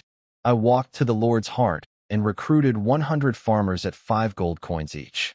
500 coins vanished and outshuffled the most underwhelming group of humans I'd ever seen. Thin, ordinary, unremarkable. The system descriptions were brutally honest: an ordinary weak farmer. Remember to feed them, or you'll lose them. Not even a backhanded compliment. Just a warning that they'd literally die if I forgot about them. I inspected all 100, hoping to find hidden gems among the mediocrity. Out of the entire batch, exactly 3 had special skills. 2 had a farming talent that boosted crop growth and yield by a whopping 1% each. 1 had an alchemy talent that improved potion success rate and output by 1%. 1%. 1. That's not a talent. That's a rounding error. That's the universe giving someone a gift and wrapping it in an apology. These were the special ones. The other 97 had nothing. Absolutely nothing. Just the ability to exist, eat food, and hopefully not die. But you know what? I had synthesis. And if merging common centaurs made superior centaurs, then maybe merging useless farmers would make slightly less useless farmers. And slightly less useless farmers could be merged into actually useful farmers. And actually useful farmers could be merged into master craftsmen, legendary alchemists, and agricultural gods. The assembly line doesn't judge quality at the starting point. It only cares about the finished product. I assigned farmers to their posts, distributed food rations, and started planning the next phase of my economic empire.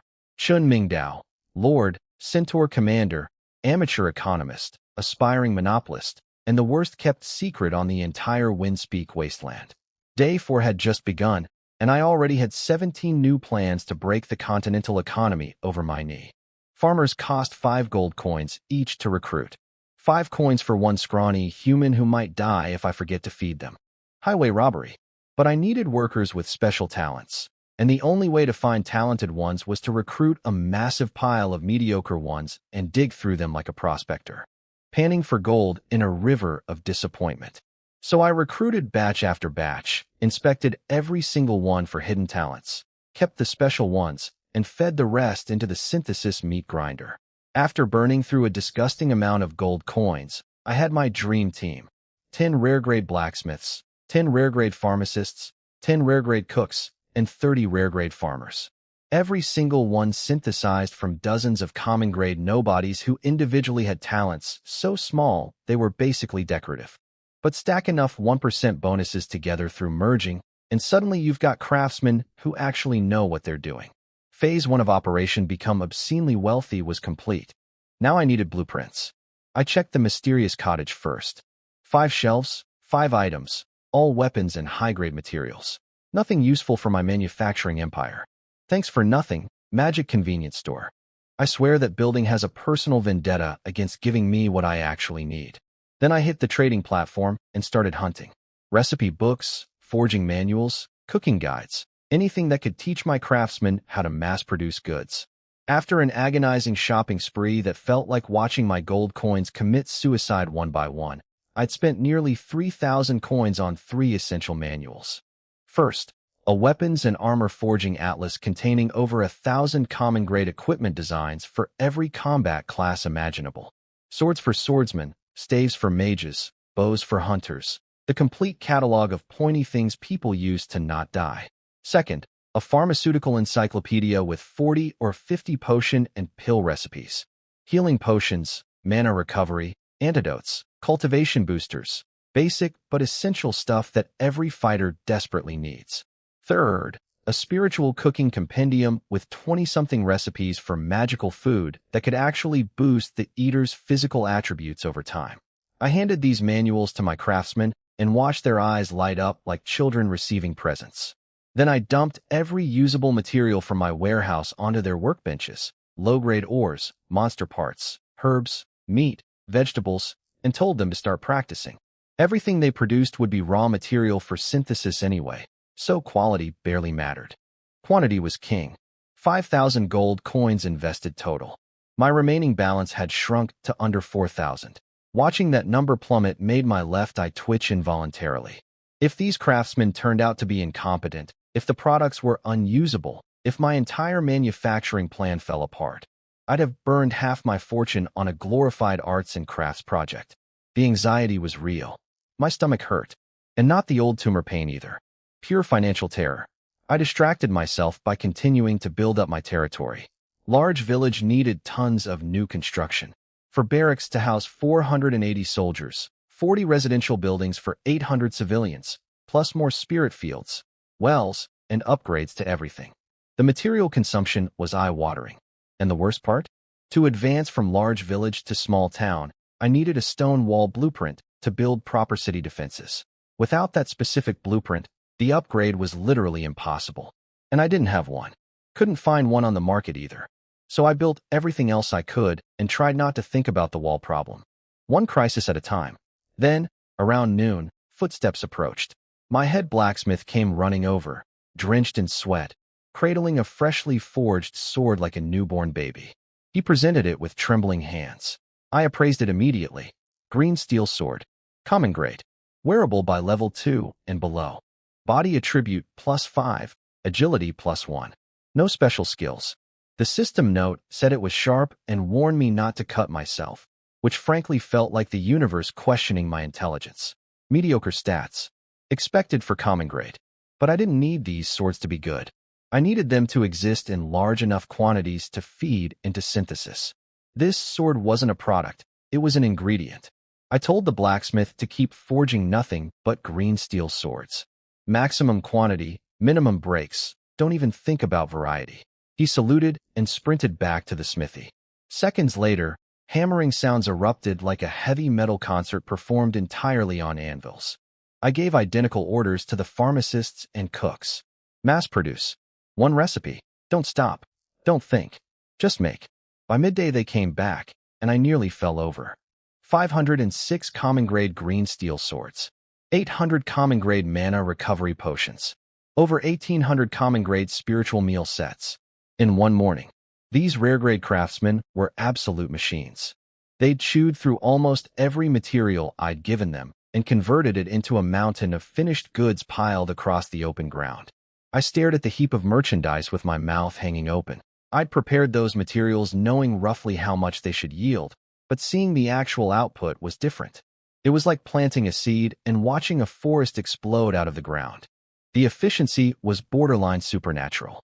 I sent the craftsmen away to rest, waited until they were completely out of sight, and then activated synthesis with the manic energy of a man who just discovered a money-printing machine in his backyard. Golden light erupted. The mountain of goods shrank by half. When the glow faded, every single item had transformed. The common swords became fine-grade green steel swords. Level 5 wearable. Body plus 23, agility plus 16. And they now came with a bonus combat skill called Windchaser Slash. These weren't practice weapons anymore. They were legitimate battlefield equipment that any mid-level fighter would kill for. The common potions became fine-grade mana recovery potions with a sustained 3% regeneration effect over 1 full hour. In a world where running out of mana during a monster fight meant death, these were liquid gold, possibly more valuable than actual gold. The common meal sets became fine-grade spiritual meal sets, beautifully arranged boxes of magical rice, roasted meat, and vegetables that could gradually enhance a person's physical constitution with regular consumption. I cracked one open, and the aroma hit me like a truck made of deliciousness. Perfectly portioned, gorgeous presentation, little compartments for each dish. I started eating immediately because leadership requires proper nutrition, and also because I was starving and it smelled incredible. The math was so beautiful it made me emotional. 2 common swords cost maybe a handful of copper worth of materials. 1 fine sword sold for 80 to 100 gold coins on the open market. My production cost was essentially the raw or plus blacksmith labor. My selling price was whatever desperate fighters were willing to pay, which in a survival trial where equipment meant the difference between life and death was a lot. I had just built a factory that turned garbage into treasure at 0 magical cost with unlimited daily capacity. I sat there among piles of gleaming fine-grade merchandise, eating my fancy boxed lunch, and felt the unmistakable sensation of a man whose entire financial future just clicked into place. Every sword, every potion, every meal box was pure profit waiting to be collected. The orphan who couldn't afford medicine was about to become the richest lord on the Windspeak wasteland. And absolutely nobody saw it coming. I licked my lips after finishing that spiritual meal set, and honestly considered proposing marriage to whoever invented magical cooking. My entire body was buzzing with energy, warmth spreading through every limb like someone had replaced my blood with hot chocolate. The food genuinely improved physical constitution over time. Not fast, but real. After days of eating charred monster meat prepared by centaurs whose culinary philosophy was, apply fire until black, this was a religious experience. Decision made. I was eating these meal sets exclusively from now on. My centaurs too.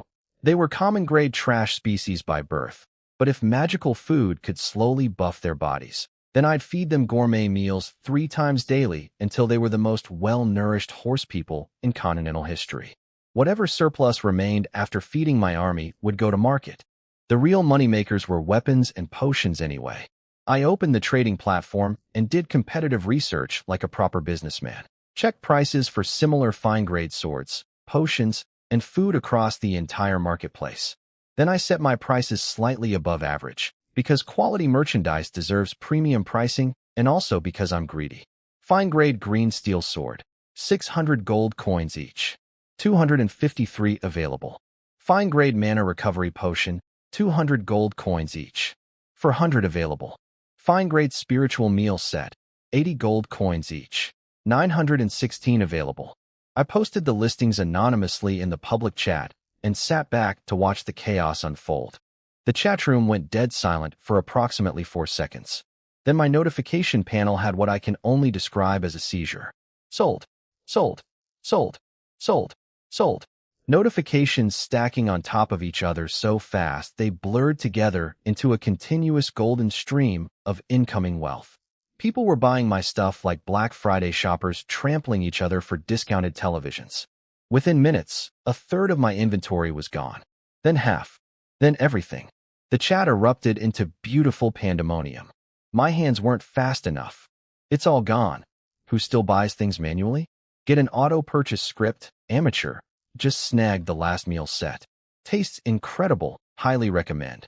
This green steel sword is actually amazing for the price. Perfect for my build. Then some wannabe tough guy posted his own fancy sword trying to flex, and someone immediately replied asking to buy 200 of them. He went quiet. The entire chat laughed at him for 30 straight messages. Beautiful. Absolutely beautiful. The speculation about my identity started immediately. Someone guessed it was the Ing family. Who else had the infrastructure for mass production? But then an actual Ing family representative popped into chat and said none of their 17 lords were responsible. 17 lords. That family had 17 of them just in this one trial zone. Meanwhile, I was out here operating solo like a one-man industrial revolution. Naturally, someone guessed it was me. Must be that Chun Mingdao guy. The usual haters crawled out from under their rocks to talk trash, and then something wonderful happened. Xiong Tianxiang, the rich kid from the Xiong family who'd helped me inflate the green snake armor price, stepped into the chat and absolutely demolished my hater. Called the guy a dog, offered to fight him, dropped his full real name like a man who feared nothing and nobody. The bully vanished faster than my inventory, and everyone started praising the Xiong family for being honorable and straightforward. I made a mental note. Xiong Tianxiang was good people. Aggressive, rich, slightly terrifying, but good people. Then the final transaction notification arrived, and my brain temporarily stopped functioning. Total transaction amount, 305,080 gold coins. After 1% fee, 302,030 gold coins received. 300,000 gold coins. I stared at the number until my eyes dried out from not blinking. The raw materials had cost me maybe 2,000 coins total. The finished common-grade products were worth almost nothing individually. But synthesis turned them into fine-grade merchandise, and the markup was approximately 150 times the original investment. 150 times return. In one morning. From one batch of production, I needed to sit down. I was already sitting down. I needed to sit down harder. My hands were literally trembling. Not from fear or cold, but from the overwhelming realization that I had just accidentally built the most profitable business model in the history of the Myriad Races continent. Other lords could try to compete, sure, but they'd need fine-grade materials to make fine-grade products, which cost dramatically more. My production cost was common-grade garbage plus synthesis, which cost exactly zero. The profit margin was so obscene it should be illegal. But I forced myself to calm down. First-mover advantage wouldn't last forever. Eventually others would start producing similar goods, prices would drop, and competition would tighten. I needed to diversify, scale up, and stay ahead. The plan crystallized, balanced development between military hunting and commercial production. Recruit better craftsmen through synthesis, produce higher quality goods, dominate every market tier before anyone else could catch up. But first, army expansion. 216,000 gold coins fed into the Lord's heart. Common-grade centaurs poured out of the golden portal in endless waves. Batch after batch after batch, filling the territory and spilling out beyond the barriers. I merged them with mechanical efficiency. Commons into fine. Fine into rare. Rare into superior. Superior into epic. My eyeball lasers were getting a serious workout today. When Cellophine and Cello returned with their hunting parties, they found 4,500 new Centaur Wardens standing in formation across the landscape, waiting for the final merge. I preserved Cellophine's consciousness and 499 other veterans as base templates, then activated synthesis one last time. Golden light swallowed 5,000 centaurs whole. When it faded, 1,000 epic-grade centaur chieftains stood before me. 500 male, 500 female. The males were walking siege engines. The females were lethal precision instruments. Their equipment had upgraded again. Finer armor, deadlier weapons, more elegant design. I checked Cellophine's new stats and nearly choked. Epic grade. Level 7. Agility over 4,000. Growth potential, lower god. Her skill list now included something called martial domain, which sounded like the kind of ability that redefined battlefields. She could now be merged further, 6 epic females into 1 legendary chieftain. Legendary. The tier where dragons lived. And I was 1 merge cycle away from putting my centaurs there. I looked at my territory. 1,000 epic-grade warriors. 30 rare-grade craftsmen pumping out merchandise. 100 farmers tending fields. Over 300,000 gold coins in the bank. Day 4 of a 30-day trial. And I was operating at a level that most lords wouldn't reach in 30 years. The orphan from Zulong City who couldn't afford cough medicine was now the wealthiest, fastest-growing lord in the Windspeak wasteland. possibly in the entire trial generation. And nobody even knew how I was doing it. I grinned so wide my face hurt. Tomorrow I'd do it all again. Bigger, better, more. Chen Mingdao doesn't do modest growth. Chen Mingdao does economic shock and awe. My epic grade centaur chieftains were absolute monsters now. Growth potential, lower god. For a species that the entire continent considers one step above livestock, reaching godhood potential was like a house cat qualifying for the Olympics. Normally, you'd never find a centaur above king level anywhere on the continent. I had 1,000 of them with divine aspirations and anger management issues. Naturally, my brain immediately went to the next level. Quick math, 10,080 gold coins to synthesize one mythic grade centaur. A standard military squad was 12 soldiers. 12 mythic centaurs would cost roughly 120,000 coins. With my new manufacturing money printer cranking out 300,000 per batch, that was completely doable. I could have a personal mythic grade death squad by next Tuesday. But morning came and sanity prevailed. My territory buildings were dim and underdeveloped. My infrastructure was embarrassingly thin. Chasing the shiniest toy while my foundation crumbled would be peak stupidity. Synthesis wasn't going anywhere. The mythic squad could wait. Boring responsible leadership first, legendary horse gods later. I sent Cello and the main army out hunting, kept Cellophine behind as my personal mount, and immediately opened the trading platform to buy crafting materials. Bought everything useful in sight, distributed supplies to my blacksmiths, pharmacists, and cooks, gave them their production orders, and then climbed onto Cellophine's back to chase after the army. Quick military lesson from the textbook, because even world-conquering orphans need organizational structure. Continental armies are built in tiers. A squad is 12 soldiers, a platoon is 120, a battalion is 1,200, a small legion is 12,000, a medium legion is 120,000, and a large legion is 1.2 million. Build a large legion and you qualify to upgrade your territory into a kingdom. Actual royalty. Crown and everything. The major families back on Blue Star all had lords commanding forces that size, which explained why they'd stayed powerful for millennia. My 1,000 epic chieftains didn't even fill a battalion yet. But quality versus quantity matters enormously here. Most lords would sell their grandmothers for 100 epic troops. I had 10 times that.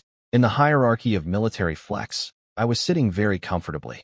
Now, about the ride to the battlefield. I need to address this with complete transparency because honesty is a core value of mine. Cellophine's back was very smooth. Her armor had gaps. My hands needed to hold on to something for safety purposes.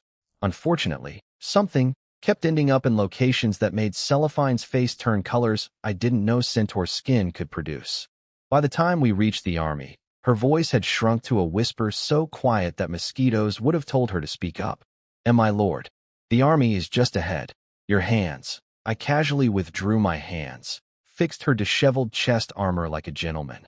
Because I caused the dishevelment and therefore bore responsibility for the repair, and cheerfully said we should go see the troops. She galloped forward with the desperate energy of someone who needed to think about literally anything else. Look, I'm not going to pretend I'm some noble hero above earthly desires. I'm 18. I spent my entire previous life in too much pain to even think about women. Now I have a healthy body, a willing centaur lady, and absolutely no supervision. The math does itself. I knew every curve and contour of centaur anatomy at this point. Cellophine was basically the reason I kept her consciousness through every merge cycle instead of using her as synthesis fuel. We had a thing. An undefined, cross-species, technically inappropriate for a military commander thing, but a thing nonetheless. Anyway, battlefield. Focus. The army had found a large monster camp built into a steep rocky mountain. The residents were frost eagles, 3-meter-tall nightmares with human bodies, eagle claws, massive wings, and actual eagle heads. They looked like someone had asked a horror artist to redesign birds for maximum terror. Rare grade. Level 8. Stats in the 500s and 700s. Skills included wing slash, wind thrust, and frost breath, which could literally freeze you solid while you watch yourself get eaten alive. 1,300 of them nested in this camp. Not a small problem, even for my army. Here was the tactical challenge. These things could fly. Below king level, nobody without wings gets airborne. My male centaurs were heavy armor specialists built like tanks strapped to horses. They could demolish anything on the ground, but couldn't touch a bird hovering 20 feet above them. Utterly useless against aerial targets. They just stood there looking intimidating and occasionally swatting at eagles that swooped too low, like enormous armored cats watching pigeons through a window. But my female centaurs? Rangers with longbows. This was their moment. 500 female chieftains formed firing lines behind walls of male centaur bodyguards. Bows drawn, spirit-infused, arrows loaded. And they started shooting those frozen chicken nuggets out of the sky like the world's most lethal archery tournament. The frost eagles were fast, I'll give them that. Diving, weaving, spitting frost breath, trying to get close enough to claw someone's face off. But when 40 or 50 arrows converge on your position simultaneously, speed becomes irrelevant. Eagle after eagle exploded mid-flight or spiraled downward, trailing feathers and blood, only to meet an iron warhammer on the way down that finished the job with extreme prejudice. Any eagle that actually managed to get close to a female centaur immediately discovered that her male bodyguard had been waiting for exactly this moment. One swing of a massive polearm, and the eagle became abstract art on the mountainside. By the time I arrived, roughly 800 eagles were already dead. The remaining 500 were throwing themselves at my lines with mindless fury, typical monster behavior, zero tactical intelligence, just pure suicidal aggression. They didn't retreat, didn't regroup, didn't try flanking maneuvers. Just charged and died. Charged and died. Nature's lemmings with razor talons. 30 minutes later, the last eagle dropped from the sky with 6 arrows in its chest and a warhammer print where its skull used to be. The system offered me the usual choice: occupy or destroy the camp. Destroy. Obviously. I didn't need angry frozen birds in my army. I needed resources and treasure chests. But then the reward notification made me double-take. Instead of a regular treasure chest, I received a rare-grade large treasure chest. Large chests were exceptionally uncommon drops from camp destruction. More items inside, higher value, better quality across the board. The kind of lucky break that made all the eagle murder worthwhile. I tucked the glowing chest into my storage space and surveyed the destroyed camp with satisfaction. Feathers, frost residue, and eagle carcasses carpeted the mountainside. My centaurs stood among the carnage without a single casualty, barely winded, already looking bored and hungry for the next fight. 1,000 epic-grade warriors. 0 losses. 2 large camps destroyed in 2 days. A manufacturing empire printing money back at base. A treasure chest burning a hole in my pocket. Day 5, and Chun Mingdao's snowball had officially become an avalanche. I spent the rest of day 5 riding cellophane around the wilderness like a horsewoman-mounted CEO, conducting a performance review of my army. And what a performance it was. My 999 epic centaur chieftains absolutely demolished everything in their path. War trance. Ancient walking trees with superior grade quality that could regenerate spiritual energy just by standing on dirt. Chopped into firewood. Obsidian stone beasts. Smashed into gravel. Glacier crocodiles. Turned into handbags, golden long-armed apes, rearranged into abstract sculpture. We plowed through 7 or 8 large monster camps in a single afternoon, like a tornado visiting a neighborhood made entirely of cardboard houses. The hill dwarf camp was the spiciest encounter, though. Right when we were about to finish them off, several dwarves spontaneously mutated, their bloodlines activating mid-combat. They ballooned into 10-meter-tall hill giants with epic-grade power, screaming and swinging fists the size of small cars. My centaurs actually had to work for that one, surrounding the giants, taking hits, coordinating attacks. We won, obviously, but several chieftains came out bruised and drained. First time my army looked even slightly tired. That fight taught me important lessons I'd been ignoring. My centaurs were incredibly powerful, but had real weaknesses. Their massive bodies were clumsy in forests and mountains. They couldn't fly, which made aerial enemies a nightmare, requiring my female rangers to handle everything while the males stood around feeling useless. And anything bigger than them created genuine problems, because size versus size is a different equation than quality versus quality. The ideal solution was building a mixed-species army. Flying units for air superiority. Small agile troops for forest combat. Aquatic soldiers for water engagements. Specialists for weird situations. Every experienced lord eventually builds diversified forces because relying on one troop type is like playing rock, paper, scissors, but only ever throwing rock. Works great until someone throws paper and you look like an idiot. But mixed armies require obscene resources and decades of development. Non-specialty troops cost several times more to recruit than your exclusive species. For an orphan operating solo with zero family backing, that expense was simply unacceptable right now. I'd build my Centaur force first, make them as strong as possible, and worry about diversification after the trial ended. Practical? Yes. Exciting? Not really. But responsible leadership sometimes means choosing the boring correct answer over the thrilling stupid one. I filed mixed army plans under future ambitions and focused on the present. I sent the battered centaurs to rest and heal, then handled business back at base. My craftsmen had been busy all day producing another mountain of common-grade weapons, potions, and meals.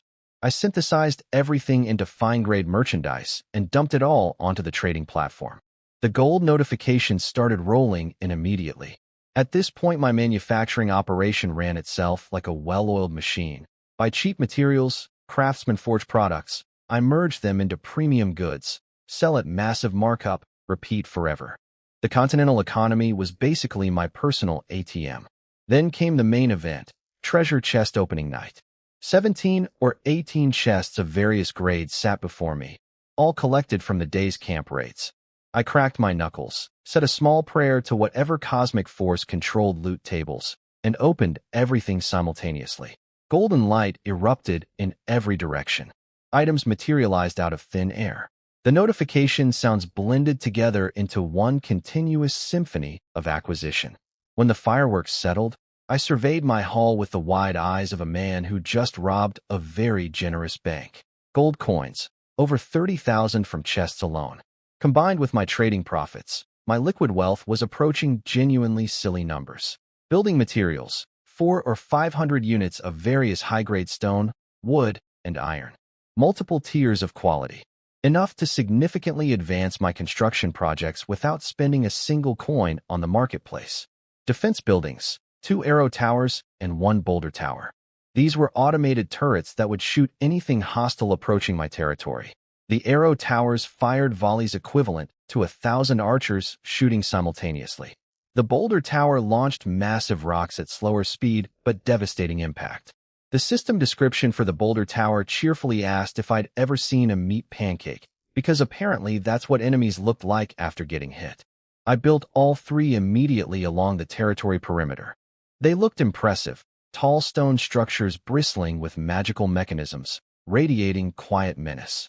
Unfortunately, they needed energy stones or spirit crystals to actually function at full capacity, and those items were permanently banned from the trial. Apparently, some genius lord years ago smuggled in spirit stones and combined them with defense buildings to exploit the system so aggressively that the literal heavens, the mindless, emotionless cosmic operating system of the continent, got personally offended and patched the exploit out of existence. Someone made God update the terms of service. That's simultaneously the most impressive and most stupid achievement I've ever heard of. I respect that person deeply and also want to shake them for ruining it for the rest of us. Without energy stones, my towers would work on ambient spiritual energy alone, meaning reduced firepower. Still useful for the upcoming monster sieges starting on day 7, but not the impenetrable death wall they could have been. Whatever. 3 automated turrets were 3 more than any other lord in this zone probably had. I also pulled a troop summoning card from one of the chests. 800 rare-grade glacier crocodiles. Briefly tempting, but ultimately the same dead-end problem as before. Non-specialty troops with no recruitment pipeline, taking up population space that my centaurs needed. I'd sell it later or trade it for something more useful. The miscellaneous loot included piles of ores, herbs, and crafting materials that would keep my blacksmiths and pharmacists busy for days. Pure fuel for the manufacturing engine. I stood amid my treasure hoard as night fell over the territory, doing mental arithmetic that would have made my school teachers faint. In one day of aggressive military operations plus commercial trading, I'd accumulated wealth and resources equivalent to what most lords would gather in weeks. My territory had automated defenses, a booming economy, 1,000 elite warriors, and enough building materials to continue expanding without pause. The only thing standing between me and the next territory upgrade, small town, was that cursed stone wall blueprint. Without it, I couldn't build proper city walls, and without city walls, the system wouldn't let me advance. Everything else was ready. Materials stockpiled, buildings constructed, population managed. Just one missing blueprint holding back my entire civilization like a single lost puzzle piece in an otherwise completed 1,000-piece set. Somewhere on this continent, a stone wall blueprint existed with my name on it. I just had to find it before someone else upgraded first and stole my milestone bonus. Day 5 ended with me eating a synthesized premium spiritual meal, reviewing my financial empire, and mentally calculating how many more days of production it would take to become so wealthy that the trading platform itself would need to upgrade its digit counter. Chen Mingdao, battlefield commander by day, industrial tycoon by evening, centaur enthusiast by night. The complete package. Except no substitutes. Day 5 ended. Day 6 arrived. And I, Chen Mingdao, was stuck. Not stuck in the fun way, like when you eat too much barbecue and can't stand up. Stuck in the infuriating way, like when you've built an entire civilization from scratch in less than a week and one missing piece of paper prevents you from advancing further. A stone wall blueprint. That's all I needed. One stupid blueprint to build city walls so I could upgrade from large village to small town. Everything else was ready. Buildings constructed. Materials stockpiled. Population managed. Gold coins piling up like I was printing money, which, functionally, I was. But without that blueprint, my territory upgrade was locked behind an invisible door, and I was standing outside like an idiot, holding a bag of gold with nowhere to spend it. My mornings had developed a reliable rhythm by now. Horn sounds at dawn. Cellophine emerges from the Lord's Hall with a face redder than sunset, desperately straightening her armor. Cello pretends not to notice. The 1,000 epic centaurs assemble and thunder off into the wilderness. I wave goodbye from my doorstep like a suburban dad watching his kids leave for school, except the kids are 4-meter-tall horse warriors, and school is mass monster extermination. The trading platform had sold out every item I'd posted overnight. My second batch of weapons, potions, and meal sets generated over 320,000 gold coins in profit. The demand was still ravenous. Fighters needed equipment, potions, and food to survive, and I was apparently the continent's primary supplier. My manufacturing operation was printing money so fast that I was genuinely running out of things to spend it on. But competitors were emerging. Other lords had spotted my business model and started copying it. Knockoff weapons and bargain potions appearing on the platform, slightly cheaper, slightly worse quality. The flattery of imitation, except it was also eating into my margins. I couldn't really stop them. The concept wasn't exactly rocket science. Buy materials, make stuff, sell stuff. The only thing they couldn't replicate was synthesis, which meant their production costs were dramatically higher and their products were capped at whatever grade their craftsmen could actually produce. My advantage was safe for now, but the golden age of zero competition was officially over. Whatever. I had nearly 1 million gold coins. 1 million. The orphan who used to skip meals because he couldn't afford rice now had enough money to buy a small country. If my old schoolmates could see me, they'd need medical attention for their jaws hitting the floor. I spent a huge chunk upgrading territory buildings instead of sitting around moping about the stupid wall blueprint. Every structure in my village went from low-grade to mid-grade. The Lord's Hall transformed from a wooden shack into an actual stone building that looked like somewhere a leader might actually live instead of somewhere a leader might store garden tools. Barracks capacity jumped from 120 to 300 per building. Residential houses went from 20 occupants to 50. Training grounds, blacksmith shops, clinics, taverns, everything got bigger, better, stronger. If I couldn't go up in territory rank, I'd go up in territory quality. When that wall blueprint finally appeared, I wanted to slam the upgrade button and advance instantly without any additional preparation needed. Every building at mid-grade, every requirement pre-fulfilled, nothing left but the walls themselves. My Centaur army continued their daily rampage through the wilderness, clearing out camps left and right. More treasure chests rolled in. More gold. More materials. More everything except the one thing I actually needed.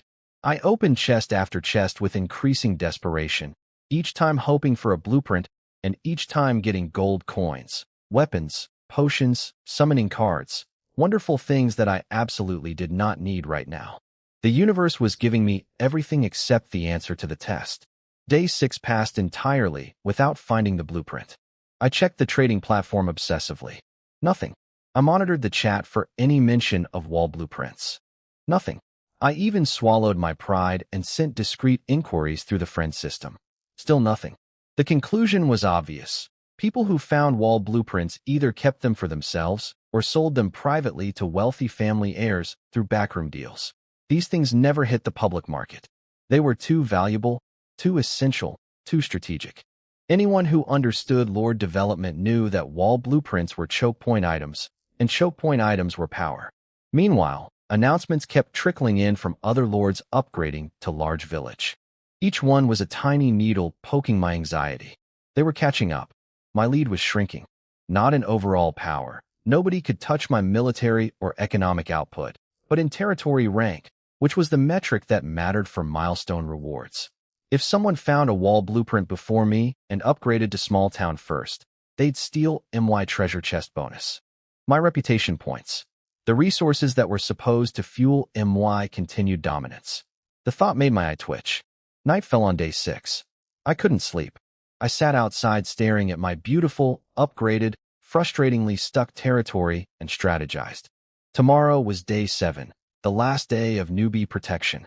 Starting day 8, monsters would attack my territory daily. Without proper stone walls, my defense relied entirely on a wooden fence that the system itself had described as untrustworthy, 3 automated turrets running on fumes, and whatever troops I could spare from hunting duties. 1,000 epic centaurs could handle most attacks through pure combat power. But splitting my army between offense and defense meant slower resource collection, slower growth, and slower everything. Walls would let the turrets and a small garrison handle defense while the main army stayed on the offensive. The efficiency difference was enormous. I needed that blueprint today. When dawn broke on day 7, I hadn't slept a single minute. My eyes were bloodshot, my patience was non-existent, and my determination was at approximately 11 out of 10. I called Cellophine and Cello over. They appeared immediately, standing at attention, clearly sensing that today's orders would be different. No more random camp raids, I said, each word deliberate and sharp. Today you target camps with stone defensive walls. Structures. Fortifications. Any camp that looks like it was built by something with actual architectural knowledge. Those camps are more likely to drop construction blueprints. Prioritize them above everything else. Understood. Both commanders saluted. Hooves thundered. The army vanished into the wilderness on a targeted mission. I stayed behind, sleepless and wired, posting another round of merchandise on the trading platform while compulsively refreshing the chat. Another announcement appeared. Ing Shuiwe, 3rd to upgrade to large village. Rare chest. 18 reputation points. The Ing family princess was climbing the ladder right behind me. If she found a wall blueprint before I did, she had the family resources to upgrade instantly. The race was real and getting tighter by the hour. I rubbed my bloodshot eyes and stared at the horizon where my army had disappeared. Come back with that blueprint. Please, before the monsters come knocking and my wooden fence has to defend my entire empire.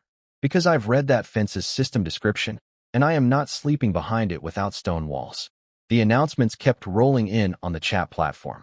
Other lords upgrading to large village, one after another. 4th place, 5th, 6th.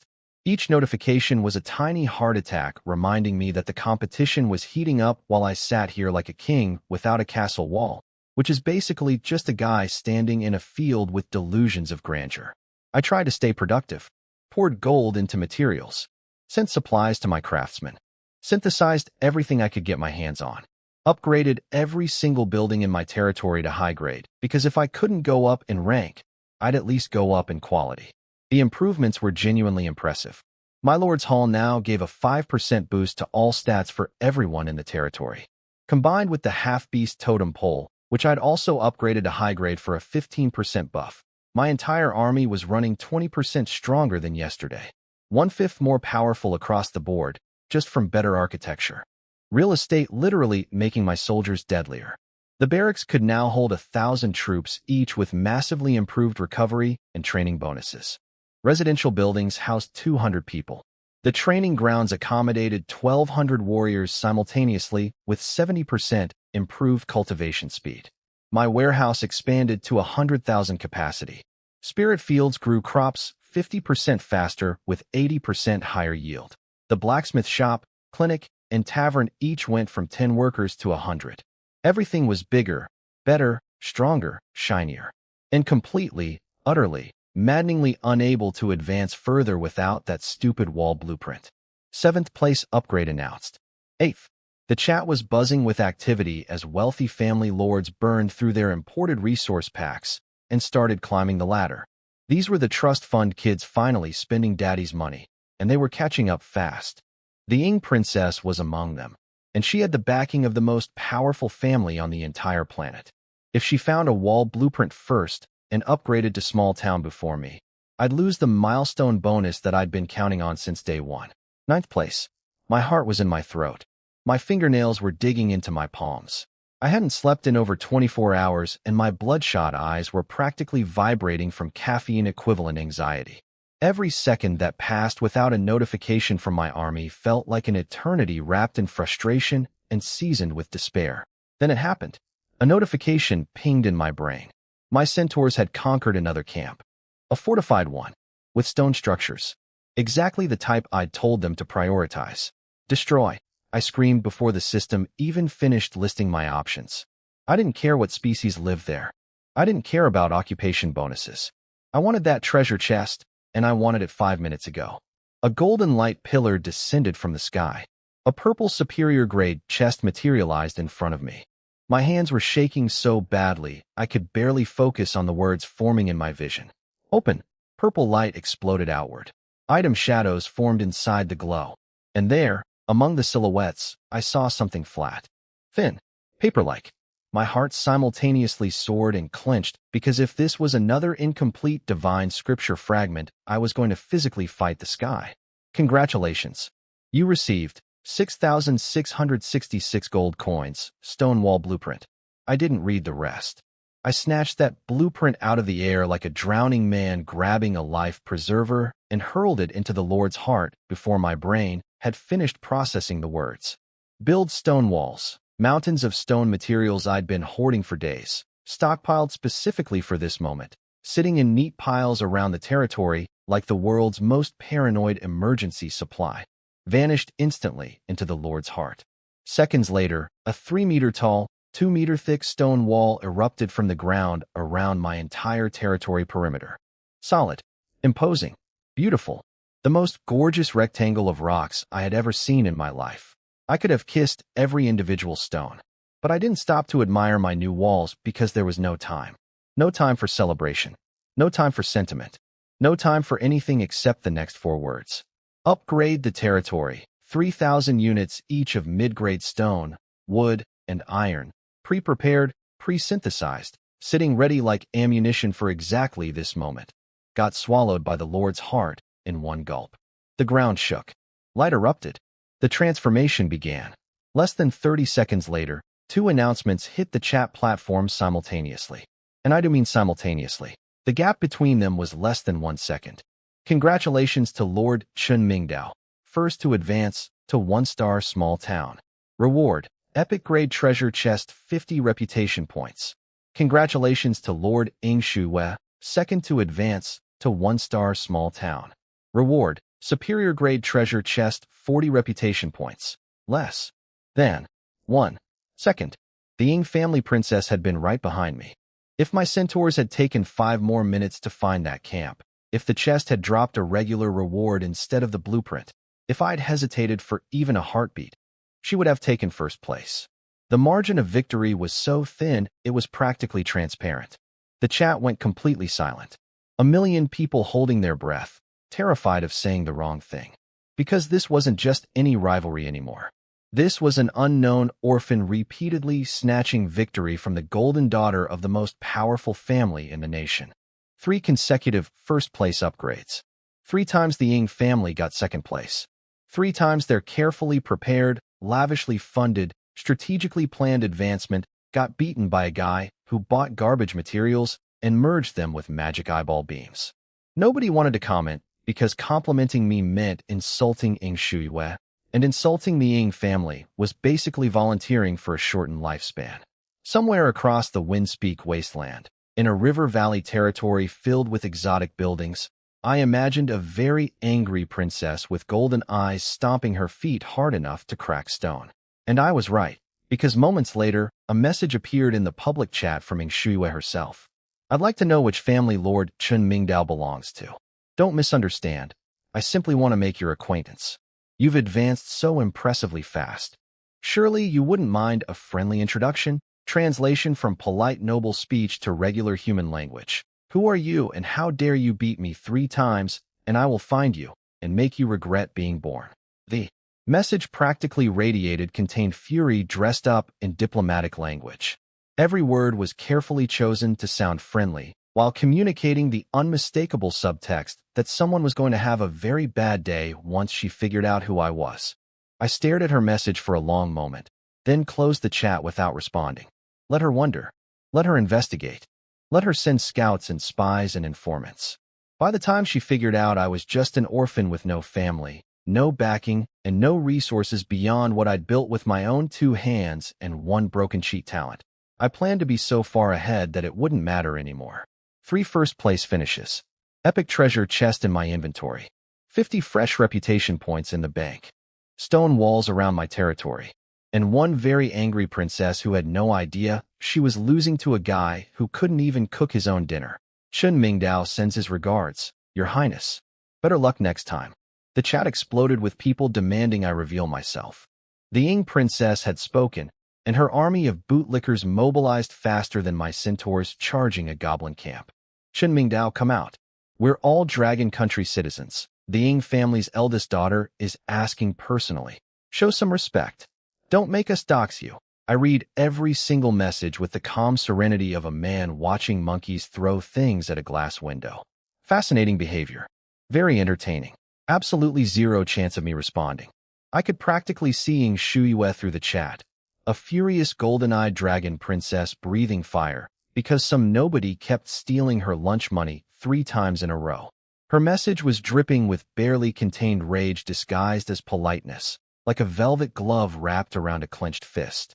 I made my decision instantly, submarine mode. Dive deep. Stay silent. Let them scream into the ocean above me while I operated in peaceful darkness below. You can't punch someone you can't find. And right now, being unfindable was my greatest defensive strategy against an angry princess with the resources of an entire nation behind her. I closed the chat and opened my territory panel instead. Much more interesting reading material. Chun Village had officially become Chun Town. 1-star small town status. And the upgrades were massive. Territory size jumped to 30 kilometers by 30 kilometers, so large I could barely see the edges from the center. Population cap rocketed to 8,000. But the real prize was the territory traits that unlocked automatically upon reaching town status. For permanent bonuses that applied to everything inside my borders, all troops gained 10% too. Every stat. All craftsmen gained 10% effectiveness. Everyone inside the territory got 10% faster cultivation and recovery, and all spirit fields grew 10% faster with 20% higher yields. These weren't small numbers. These were civilization-level advantages that would compound over time into overwhelming superiority. Then something unexpected happened to my body. A wave of scorching energy erupted inside me without warning. Nothing like the gentle warmth of previous level-ups. This was violent, almost painful. Hot then cold then hot again, like my entire body was being disassembled at the molecular level and rebuilt from scratch. My muscles screamed. My bones ached. My skin felt like it was crawling with electricity. Half an hour of pure physical chaos before it finally subsided. When it stopped, I felt fundamentally different. Stronger, sharper, more alive than ever before. I pulled up my personal stats and understood why. My quality had upgraded from common to fine. This happened automatically because Lord Quality tracks territory quality. Village equals common, town equals fine. My level had jumped to tier 4. My stats were all approaching the maximum values for fine-grade quality, sitting around 180 to 196 across all 4 attributes. Balanced growth, no specialization, which was the Lord's blessing and curse. I'd never be the best fighter in any single category, but I'd never have a crippling weakness either. My gold reserve sat at approximately 277,000 coins. A staggering fortune that would have made my old orphanage director faint, cry, and then faint again. Now here's what happened next, and I need you to understand the level of preparation involved because this was not improvisation. This was planning. During those agonizing hours stuck without the stone wall blueprint, I hadn't been idle. While other people would have panicked or complained, I'd been quietly buying materials, synthesizing upgrades, and stockpiling everything needed for not just one but two territory advancements. Every building material for the 2-star town upgrade was already sitting in neat piles inside my warehouse. Every construction requirement had been pre-calculated, pre-purchased, and pre-synthesized. I'd turned my frustration into fuel and my waiting time into preparation time. So when I finally got unstuck, I didn't just take one step forward. I took a running leap. I opened the building menu and started issuing commands like a machine gun firing construction orders. Build barracks. Build residential quarters. Build training ground. Build warehouse. Build well. Open spirit fields. Nearly 100 consecutive build commands. Materials vanishing from storage at impossible speed. Golden light erupting across the landscape in every direction simultaneously.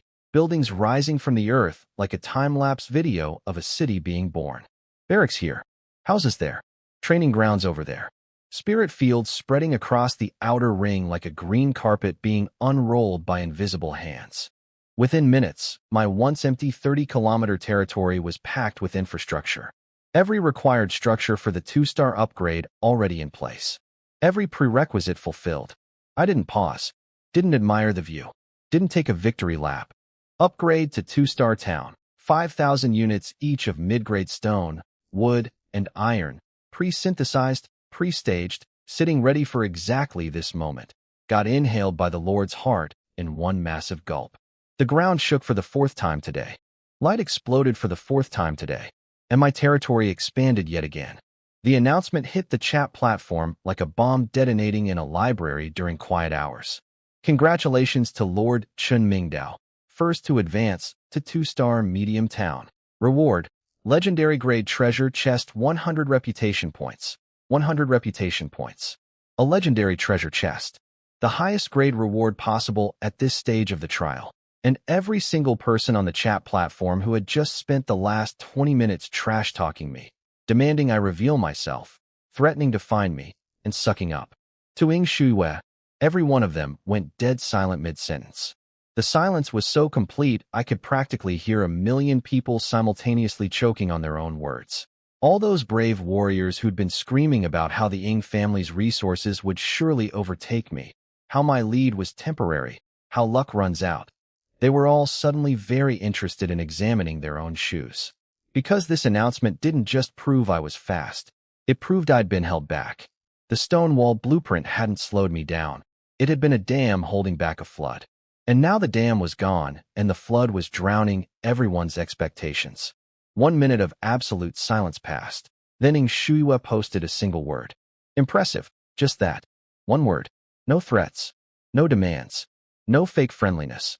Just genuine, grudging respect from someone who understood exactly what had just happened and had the dignity to acknowledge it rather than throw another tantrum. The chat slowly came back to life after that, but the tone had shifted completely. Nobody was demanding I show myself anymore. Nobody was making threats. The bootlickers who'd been volunteering to hunt me down for the Ing princess suddenly had amnesia about everything they'd said 5 minutes ago. Funny how that works. Strength doesn't just win battles. It wins arguments nobody even has the courage to start anymore. But I had zero time for political victories or social media drama. Day 7 was ending. At midnight, the newbie protection expired permanently. Starting tomorrow, monsters would attack my territory every single day. No more safe development period. No more peaceful farming and building and trading without consequences. The real trial was about to begin, and I needed every remaining hour to prepare my defenses. Stone walls. Check. Arrow towers. Check. Boulder tower. Check. 1,000 epic grade centaur chieftains. Check. Territory buffed with 20% stat bonuses from buildings and totems. Check. Nearly 300,000 gold coins for emergency recruitment? Check. Bring it on, monsters. Shinmingdao's parking lot has walls now, and those walls have turrets. And behind those turrets stands the most unreasonably overpowered lord this trial has ever produced. Midnight was coming, and I was ready. My new territory stats made me feel like a kid who'd been given the keys to a sports car and then told the highway was 500 kilometers long. 50 by 50 kilometers of land. Population cap, 30,000. Territory bonuses upgraded to 15% across the board. Troop stats, craftsman efficiency, cultivation speed, crop yields, everything. Bigger numbers, better buffs, more space than I could possibly fill. And that's when reality slapped me across the face with a cold fish. 30,000 troops. Let's do the math on that, shall we? Even if I only recruited common grade centaurs at 2 coins each and merged them all the way up, filling that population cap would cost. I stopped calculating because the number was making my eye twitch. Now I understood why every textbook said most lords used rare grade troops as their main force. Because anything higher was financially suicidal at scale. Filling an army with legendary soldiers would bankrupt a small nation. Even superior or epic troops at these numbers would drain resources faster than a hole in a bathtub. I had been so proud of my 1,000 epic chieftains. Now I realized they were a luxury sports car parked in a garage that could fit a fleet of buses. Quality was fantastic. Quantity was embarrassingly inadequate for a territory this size. Well, that was short-sighted, I muttered to nobody, because everyone was either out hunting or afraid of me. Time to open treasure chests and pray for miracles.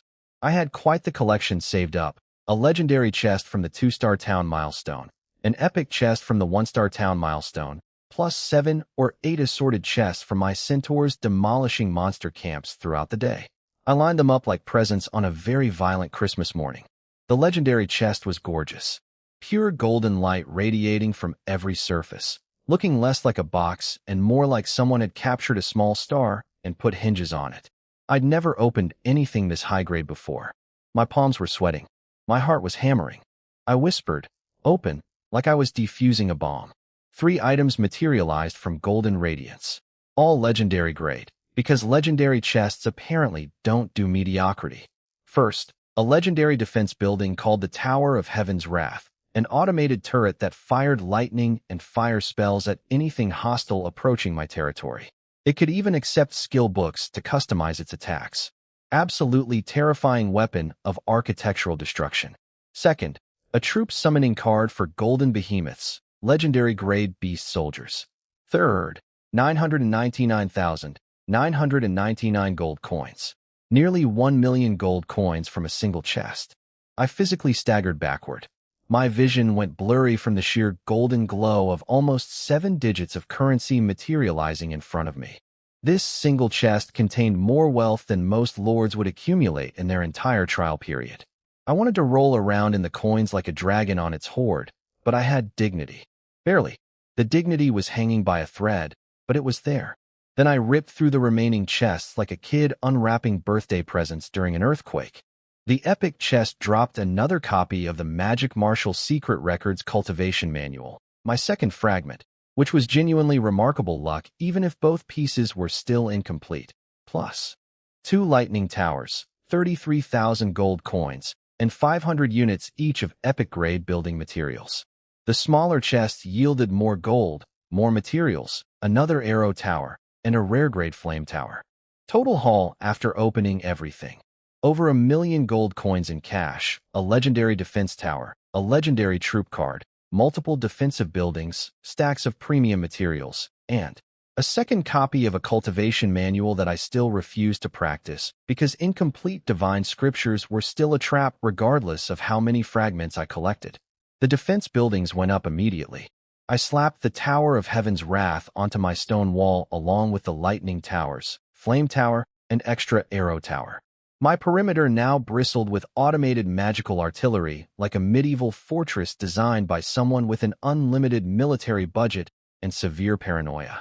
The only limitation was the Tower of Heaven's Wrath needed skill books to reach full potential, and skill books were rarer than honest politicians.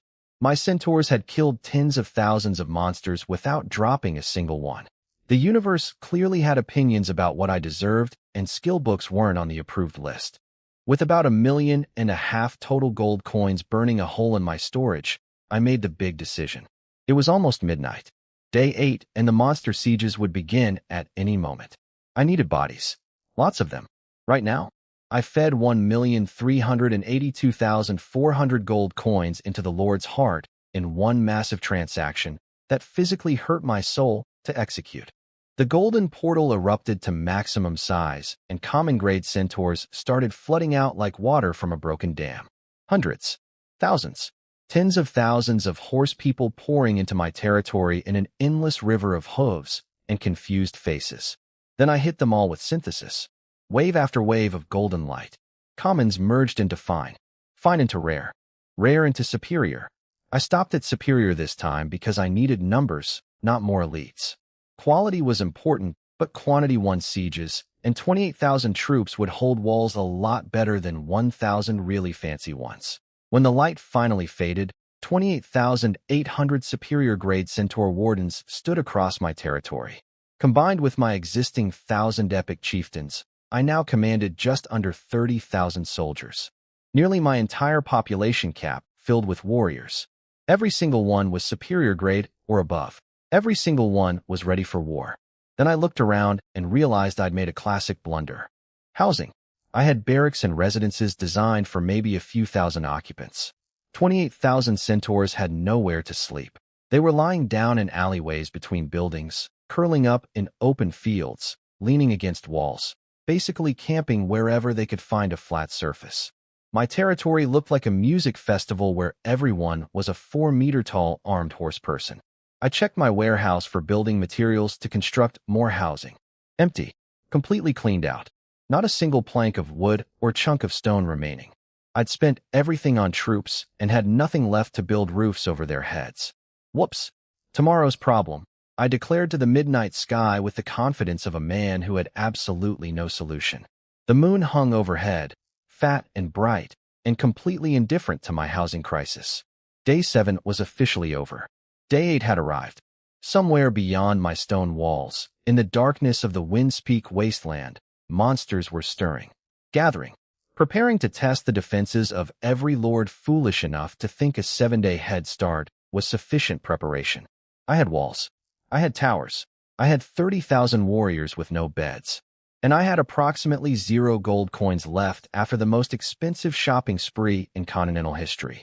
Chun Mingdao, military genius, economic mastermind, and absolutely terrible urban planner. The monsters were coming, my soldiers were sleeping in ditches, and somehow this was still the best position of any lord in the entire trial. Midnight struck. Game on. Day 8. The protective barrier around my territory vanished at midnight like a bouncer walking off the job. No more invisible shield keeping the world out.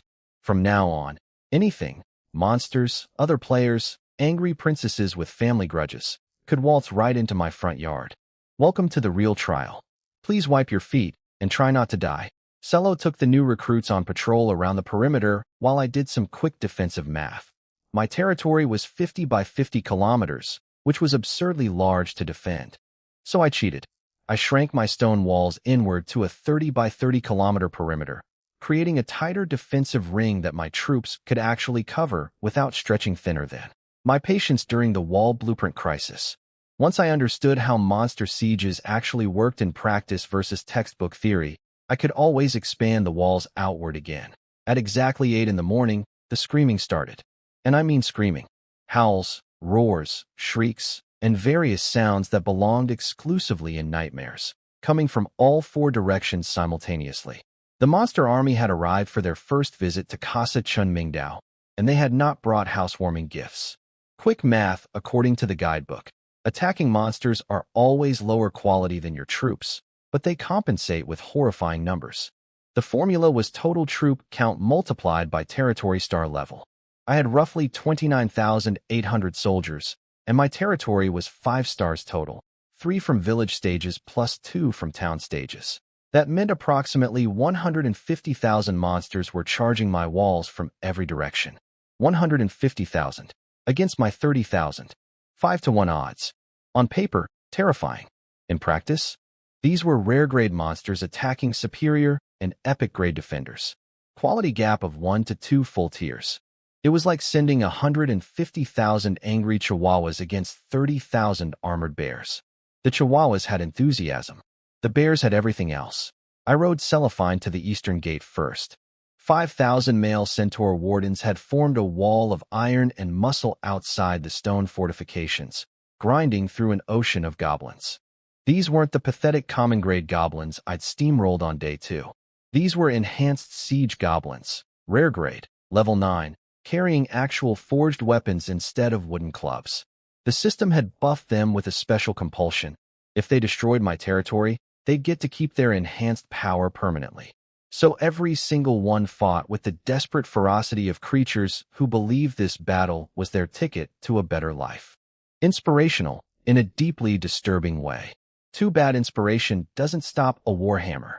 2,000 female centaurs lined the top of my stone walls, raining arrows down into the goblin horde like the world's most aggressive sprinkler system.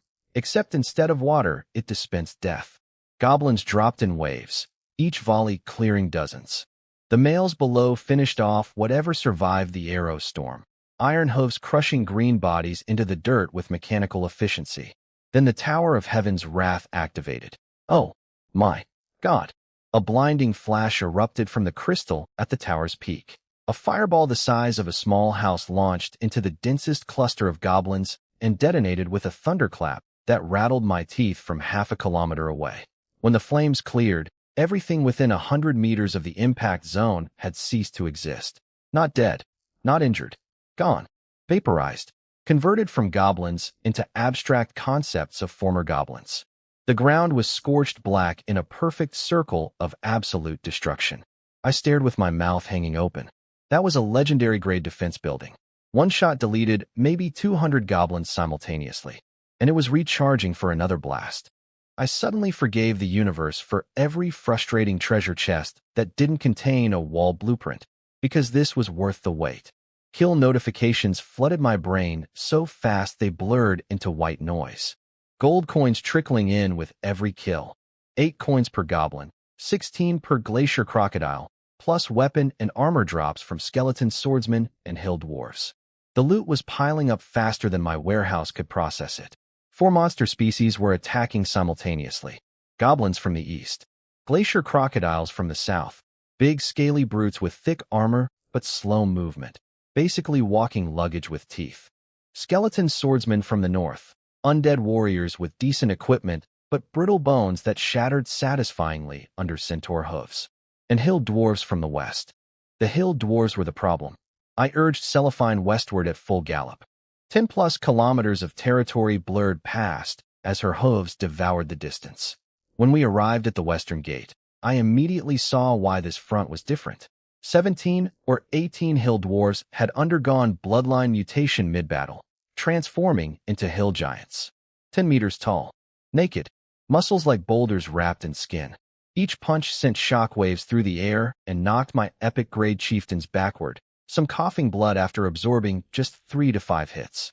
These giants were epic grade level 9, same tier as my best troops, but with vastly superior physical stats and the body mass of a building. My chieftains were elite warriors, but physics still applied.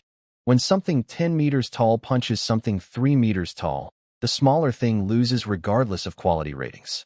Worse, thousands of regular hill dwarves swarmed around the giants like protective escorts, making it impossible to isolate and surround the big ones. My centaurs were fighting a two-front battle, giants overhead trying to flatten them, and dwarves underfoot trying to hamstring them. Coordinated chaos designed by nature to be as annoying as possible. Then the lightning towers fired. Over 100 purple lightning bolts streaked from the tower and slammed into the dwarf formation. Every dwarf they touched went rigid, muscles locking up from electrical shock. And the giants, those enormous, seemingly unstoppable engines of destruction, froze solid for over 10 seconds each, just standing there, paralyzed, twitching slightly, looking extremely surprised about their sudden inability to move. Not lightning resistant. Beautiful, beautiful discovery. I screamed the order before my brain finished forming the thought. Every centaur engaging the giants fell back to the lightning tower's effective range.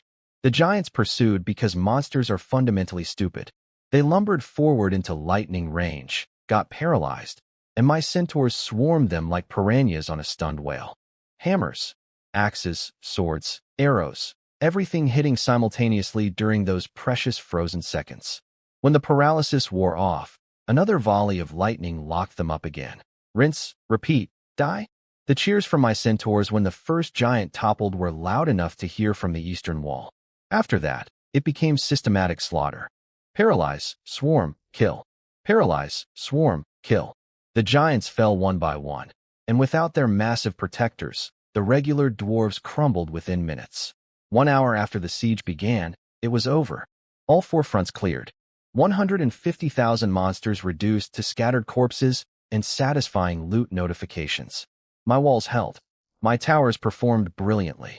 My centaurs sustained injuries, but 0 casualties. The first monster siege of the trial was officially a complete, overwhelming, embarrassingly one-sided victory. I sat on Celophine's back surveying the battlefield.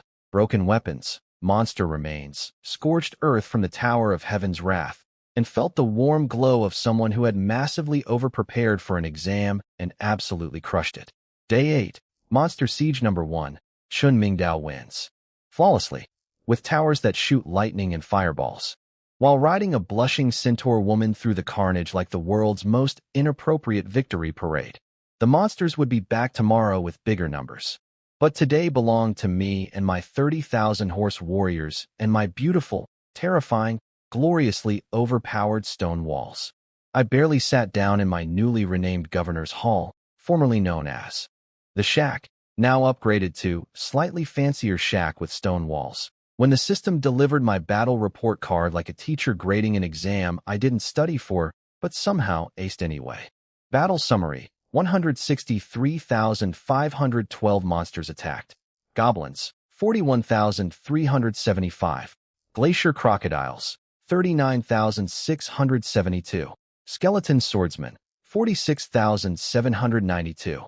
Hill dwarves, 35,673. Friendly casualties, 0. Battle duration, 1 hour, 17 minutes, 36 seconds. Overall rating, A grade. The highest rating anyone on Blue Star had received in over 1,000 years. S grade was technically possible, but hadn't been achieved in living memory, making A grade the practical ceiling of excellence. And I got it while deliberately abandoning 20 kilometers of territory to shrink my defensive perimeter. Imagine what I'd score if I actually defended the full area. Actually, don't imagine that. I'd probably break the grading system entirely, and the heavens would patch me out of existence like they did to that Spirit Stone exploiter. The rewards for an A-grade rating were absolutely obscene. Base reward: 10,000 gold coins and 1 superior chest. Rating bonus: 100,000 gold coins, 10 superior chests, and 1 epic chest. The rating bonus was literally 10 times the base reward. 10 times. The system was essentially saying congratulations on being ridiculously overprepared. Here's enough treasure to become even more ridiculously overprepared. Combined with monster kill drops throughout the battle, my total haul from 77 minutes of combat was 167,361 gold coins, 1 epic chest, 14 superior chests, plus mountains of materials, weapons, and summoning cards. 1 siege battle earned me more than an entire day of hunting operations. The math was clear. Monster sieges weren't just defensive obligations. They were the single most profitable activity available to a lord. Every future siege was basically payday with extra violence. I lined up all 15 treasure chests and cracked them open simultaneously, because patience is for people who don't have 15 glowing boxes of potential fortune sitting in front of them. The epic chest erupted in orange light and delivered 2 items that made my knees weak. First, an SS grade skill book called Invisible Sword Chi, a spatial attribute attack technique that launched invisible, unblockable sword energy. Completely undetectable, impossible to defend against, the kind of assassination tool that made powerful warriors check under their beds at night. Second, an SS grade cultivation manual called Whirlwind Sky Plunder Art, a complete wind attribute combat system. Let me repeat that. Complete, not a fragment. not a torn page from some supposedly divine scripture. A fully intact cultivation manual with everything included. Main cultivation method for wind attribute spiritual power, 6 combat techniques scaling from D grade to SS grade, and a matching equipment set blueprint called the Whirlwind Set with 6 pieces. One package containing literally everything a warrior needed to go from nobody to nightmare.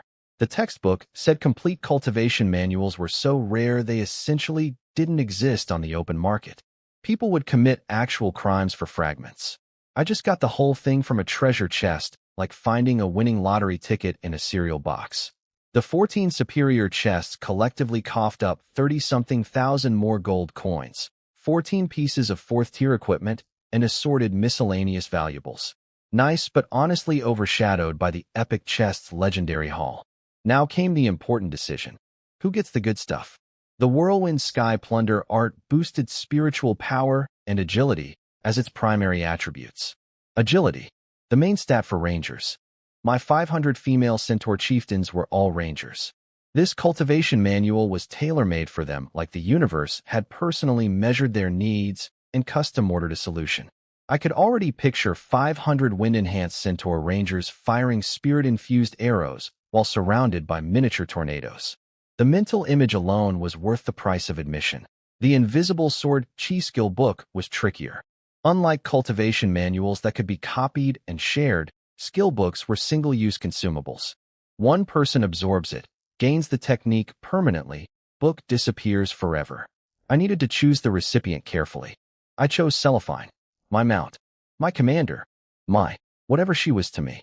The centaur woman who'd been with me since day one, who'd survived every synthesis cycle, who brought me barbecue when I was starving, who carried me across battlefields while I conducted highly unprofessional investigations of centaur anatomy. She deserved the best equipment I could give her, and an invisible spatial sword technique would transform her from dangerous ranger into unstoppable killing machine. I handed her the Whirlwind Manual first, telling her to distribute it to all female centaurs.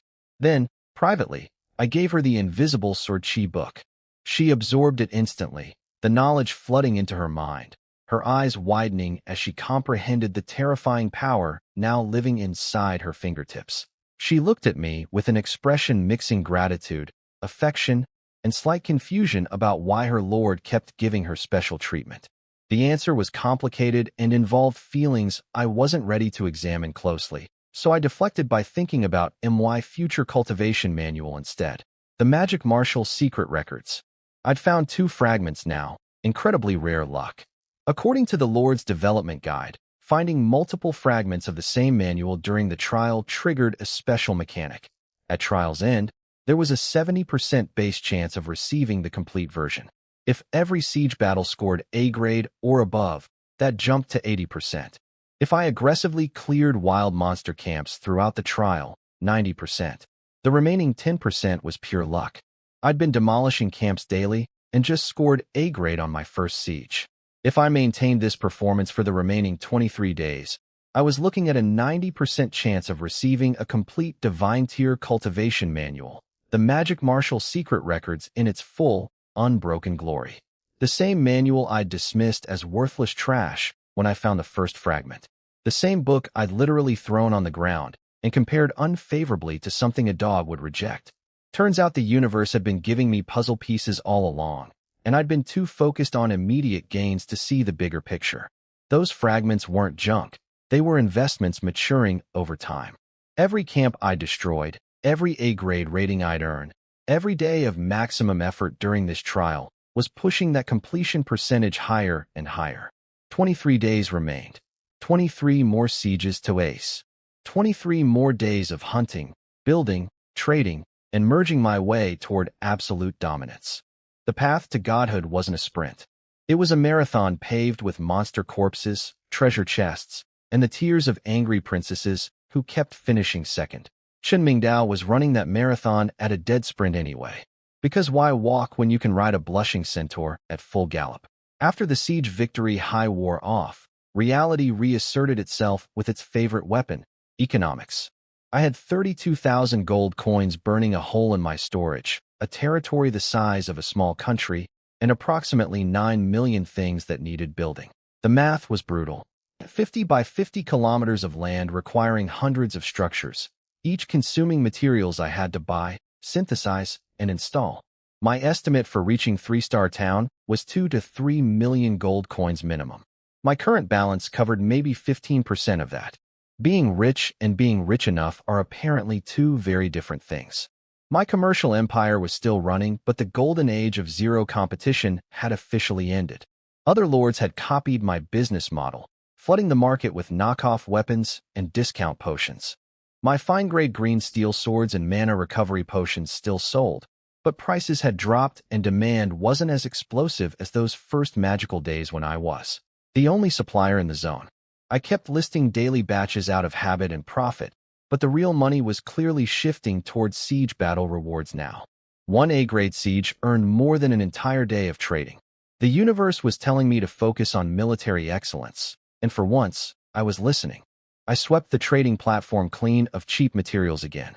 1-star stone, wood, and iron still cost the same beautiful price of 10 units per gold coin. The sellers were mostly low-level combat professionals who couldn't use basic materials themselves and needed gold for equipment and potions. A perfect symbiotic economy. They sold me garbage. I turned it into civilization. Everyone won, though admittedly, I won significantly more than everyone else. With materials in hand, I went on a building spree across my territory. Golden light flashing everywhere as structures rose from empty ground. More barracks for my overcrowded centaurs who'd been sleeping in alleys like homeless war machines. More residential buildings for my growing farmer workforce.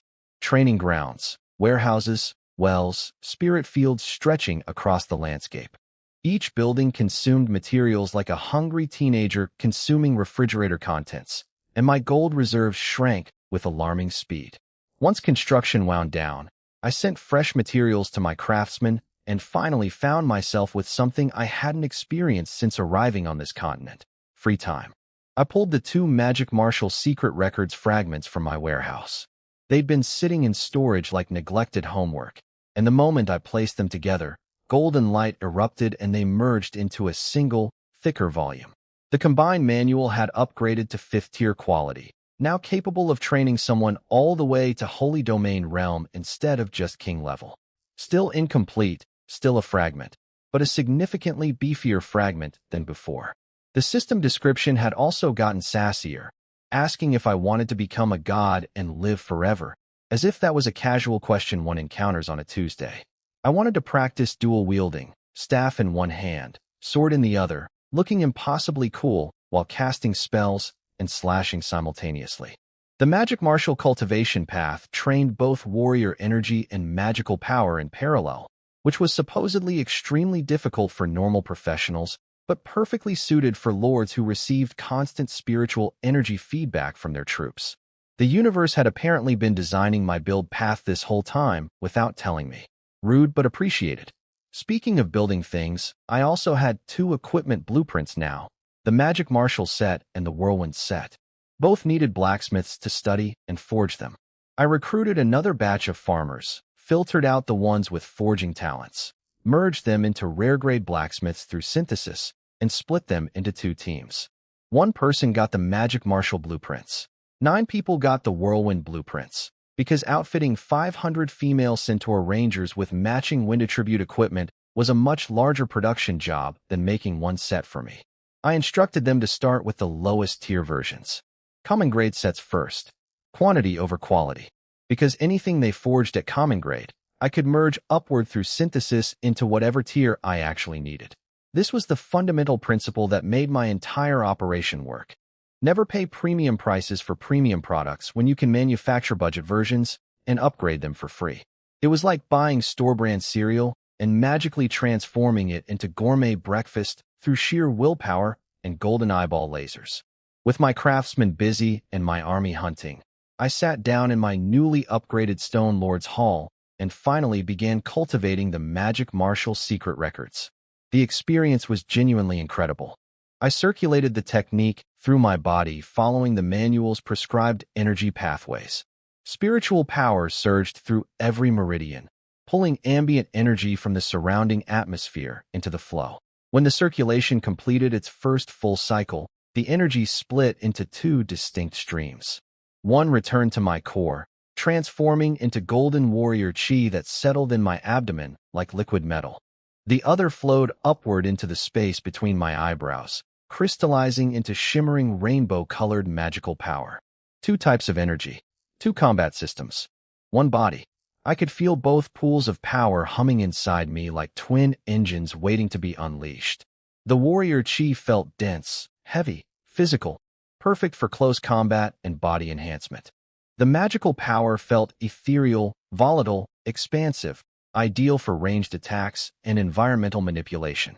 Together they were supposed to make me a walking army of one, equally dangerous at any range. Because I'd already been passively pushed to 4th tier through my troops' energy feedback, I had an enormous reservoir of raw spiritual power to convert. Most cultivators would spend weeks reaching this point. I burned through the conversion in a single evening session, transforming every drop of stored energy into its refined warrior and magical forms. The quality difference was immediately noticeable. Refined energy hit harder, moved faster, and felt more controllable than the crude spiritual power I'd been running on before. The only annoyance was that incoming feedback energy from my troops still arrived in raw form, requiring manual conversion through cultivation practice. Apparently, this problem solved itself at king level, when the technique would auto-convert incoming energy without conscious effort. One more reason to keep leveling up, as if I needed additional motivation. Day 9 arrived with monster howls at dawn. My second siege. I walked outside to an empty territory because Cellophine and Cello had already mobilized the entire army without needing orders. Yesterday's experience had transformed them from nervous defenders into confident professionals who treated monster invasions like morning exercise. Different monsters this time: wasteland werewolves, frost demons, skeleton knights, and rat people. But the same fundamental equation. Lots of weak enemies versus fewer strong defenders behind stone walls with magical artillery support. Kill notifications flooded in immediately. 12 coins per werewolf. 9 per frost demon. Equipment drops from skeleton knights. The beautiful sound of profit through violence. I sat in my doorway, half meditating on my new cultivation technique, half listening to the distant sounds of my army systematically deleting another 150,000 monsters from existence. This was my life now. Morning sieges for treasure and gold. Afternoon trading for more gold. Evening cultivation for personal power. Night construction for territorial expansion. And somewhere in between, questionable interactions with a centaur woman who definitely deserved better but seemed weirdly okay with the arrangement. Day 9. Another siege. Another payday. Another step toward the throne that nobody else could see me building. Day 9's monster lineup was spicier than yesterday's. Wasteland werewolves, wasteland demons, skeleton knights, and rat people. The werewolves and demons were regional specialties, local flavor, if you will, from nearby tribal settlements I could potentially raid later for bonus loot. The skeleton knights were generic undead cannon fodder, about as threatening as angry coat racks with swords. Standard issue monster siege padding. But the rat people? Oh, the rat people were a problem. 2 meters tall, golden fur, human bodies with rat heads, eyes like cunning golden marbles that could apparently hypnotize you into dying, and teeth, golden fangs that could supposedly chew through anything. Legend said a rat person warrior once gnawed through a god's divine kingdom, robbed it, and escaped. A rat broke into God's house and committed burglary. That's not a monster. That's a heist movie protagonist with fur. These weren't some garbage tier species either. Every single one was superior grade, level 9, with agility stats pushing 2600. Agility, the exact attribute that countered my centaur's strength-based fighting style. I teleported to the eastern gate. Yes, lords can teleport within their territory, which is the single coolest perk nobody mentioned in school, and immediately saw the disaster unfolding. My male centaur wardens were struggling. A big beefy horseman would charge forward swinging his massive poleaxe, and the targeted rat people would just dissolve into golden blurs, slide under the centaur's belly, and start biting his legs and stomach with those horrifying golden teeth. The centaur would leap into the air, impressive for something that weighs 2 tons, and slam down an energy blade that cratered the earth. But the rats were already gone, vanished into another skirmish. leaving the centaur swinging at empty air while bleeding from 6 new bite wounds. It was like watching bodybuilders try to catch squirrels. Technically, the bodybuilders were stronger. Practically, the squirrels were winning through pure speed and annoying evasiveness. The textbook had warned about this exact scenario. Troop types have counter relationships. Strength-based units get dominated by agility-based units. Body gets countered by speed. My centaurs were the definition of big and strong, and these rats were the definition of small and fast. The mathematical matchup was terrible, and no amount of superior-grade equipment could fix a fundamental tactical incompatibility. My centaurs were accumulating injuries at an alarming rate. Not dying. They were too tough for that, but getting worn down through 1,000 small cuts. Or rather, 1,000 small bites. Death by nibbling. What an embarrassing way for an elite warrior to go. I watched for another 30 seconds, confirmed that this problem wasn't going to solve itself, and made a decision I'd been postponing. Time to play my trump card. I reached into my storage space and pulled out the legendary grade Golden Behemoth summoning card. 12 units. 1 squad. I'd been saving this for a special occasion, and watching my army get nibbled to death by oversized rodents definitely qualified. Activate. Golden light exploded outward. 12 massive shadows materialized inside the glow. When the light faded, my jaw dropped so hard it nearly dislocated. 70 meters tall. 70 meters. Each one was a mountain of muscle with blood-red eyes, arms like temple pillars, and claws several meters long that gleamed with killing intent. They made my 5-meter centaurs look like house cats standing next to skyscrapers. The ground cracked under their weight just from standing there. But the real shock was their stat sheet. I checked the first one, and my brain temporarily blue-screened. Golden Behemoth. Legendary 3-star grade. Level 6. Body attribute. 7,368. Everything else. Comparatively pathetic. Spirit under 1,000. Agility barely above 1,000. Mental stats negligible. This was an extreme path soldier. A concept I'd read about, but never seen in person. See, most creatures in the Myriad Races continent have relatively balanced stats. 1 or 2 attributes might be slightly higher, creating different combat specializations, but the overall spread stays somewhat even. That's normal. That's how 99% of beings are built, including me and my centaurs. Then there are extreme path beings. Creatures who dumped literally everything into one attribute and abandoned all others. Maximum specialization. 0 balance. The result is a unit that's practically unbeatable in its specialty and practically useless at everything else. An extreme path body specialist like the Golden Behemoth had physical power so absurd that it could fight enemies an entire tier above its grade and win through sheer overwhelming force. Nothing at its level could match its physical stats. Nothing above its level wanted to try. All 12 behemoths were extreme path body types. My legendary treasure chest hadn't just given me strong troops. It had given me 12 walking natural disasters with the combined subtlety of an earthquake wearing brass knuckles. Kill the rat people, I said simply. Show me what you can do. The sound that came out of 12 behemoth throats simultaneously was less a roar and more a geological event. The ground shook. Dust erupted in every direction. I stumbled backward, temporarily blinded by flying debris, ears ringing from the shockwave. When visibility returned, the eastern battlefield had transformed into a slaughterhouse. 12 golden blurs, which was hilarious because these things were 70 meters tall and should not have been capable of blurring, were rampaging through the rat people formation like bowling balls through tissue paper. Enormous clawed arms swinging in wide arcs, each sweep generating energy shockwaves that shredded everything in range. Rat people, those agile, cunning, untouchable speedsters who'd been making my centaurs look foolish, were being turned into red mist by creatures so physically dominant that speed advantages simply didn't matter. You can't dodge something whose attack covers the entire area you could possibly dodge into. The rats tried their signature move, darting under the behemoths to attack vulnerable spots. Except behemoths didn't have vulnerable spots. Their body attribute was over 7,000. A rat biting a behemoth was like a mosquito biting a tank. The behemoth probably didn't even notice. It just kept swinging, kept crushing, kept converting living creatures into modern art. Golden claws flashing, rat people screaming, ground shaking with every step. 40,000 superior grade rats versus 12 legendary extreme path behemoths. And the rats were losing so badly, it was almost sad. Almost. Then I remembered their creepy hypnosis eyes and teeth that could chew through divine architecture, and the sympathy evaporated completely. My centaurs actually stopped fighting to watch.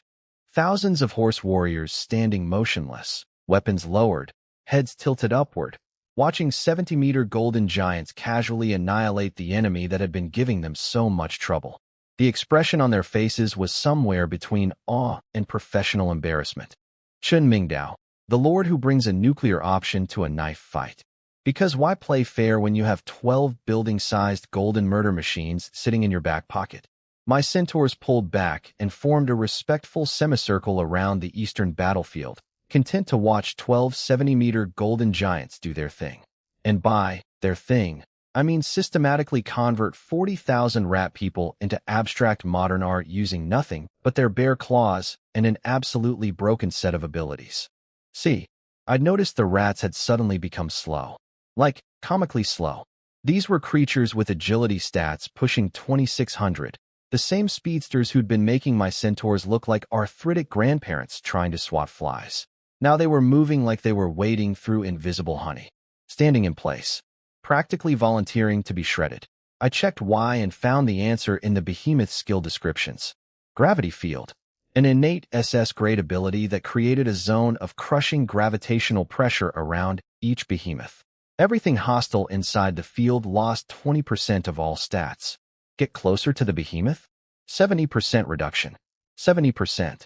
Imagine being an agility-based fighter and suddenly losing 70% of the one thing keeping you alive. You go from untouchable speedster to standing target in a single heartbeat.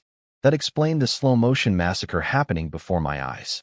Rats that could dodge centaur poleaxes at point-blank range were now stumbling around like drunk toddlers, while building-sized claws swept through their ranks with industrial efficiency. They tried their signature move, darting underneath to bite vulnerable spots, but behemoths didn't have vulnerable spots. 7,000 body attribute meant their skin was basically armor plating. A rat biting a behemoth was accomplishing exactly as much as a mosquito biting a battleship. The behemoth probably felt a mild tickle and responded by casually bisecting the offender with a claw swipe. And gravity field wasn't even their best trick. Beast Blood Boil was another innate SS-grade skill that shrank their body while tripling their already insane physical stats. Tripling. 7,000 body times 3 equals 21,000 body attribute in a creature that was already the physical equivalent of a natural disaster. And then there was Berserk Mode, a third SS-grade skill boosting all 4 attributes by 200% simultaneously. So these things could activate both skills at once and become smaller, faster, 3 times stronger gravity-generating murder machines with doubled everything else on top. No wonder legends said golden behemoths could rip apart dragons with their bare hands. Dragons were legendary-grade apex predators feared across the entire continent. Behemoths apparently treated them like chew toys. And I had 12 of them. 12 extreme path, triple SS skilled, gravity field projecting, dragon-ripping golden nightmares who answered to me and me alone. I watched the last cluster of rat people dissolve into white light as the behemoths finished their work. The entire eastern front cleared in under 30 minutes. My centaurs stood there blood-spattered and wide-eyed, many still nursing bite wounds from their earlier struggles against these same rats. They'd fought tooth and nail, literally tooth. Those rat fangs were no joke, and barely held the line. Then 12 golden giants walked in and treated the same enemy like popcorn. The battlefield fell silent. Monster corpses dissolved into sparkles. Dropped loot vanished into my warehouse automatically. My behemoths stood among the fading light like victorious gods surveying their handiwork, completely uninjured, barely winded, looking almost bored. I was already recalculating my entire military strategy. These 12 behemoths weren't just strong troops. They were an absolute trump card that covered my centaur's biggest weakness.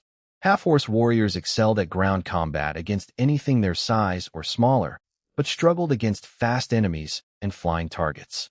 Behemoths didn't care about speed because gravity field neutralized it entirely. Anything that entered their zone became slow enough for even my clumsiest centaur to flatten. The military textbook said 99% of lords built balanced armies with rare-grade troops as the backbone, superior and epic as elite forces, and legendary or mythic units as emergency reserves. Proportional investment across tiers because maintaining high-grade troops consumed astronomical resources.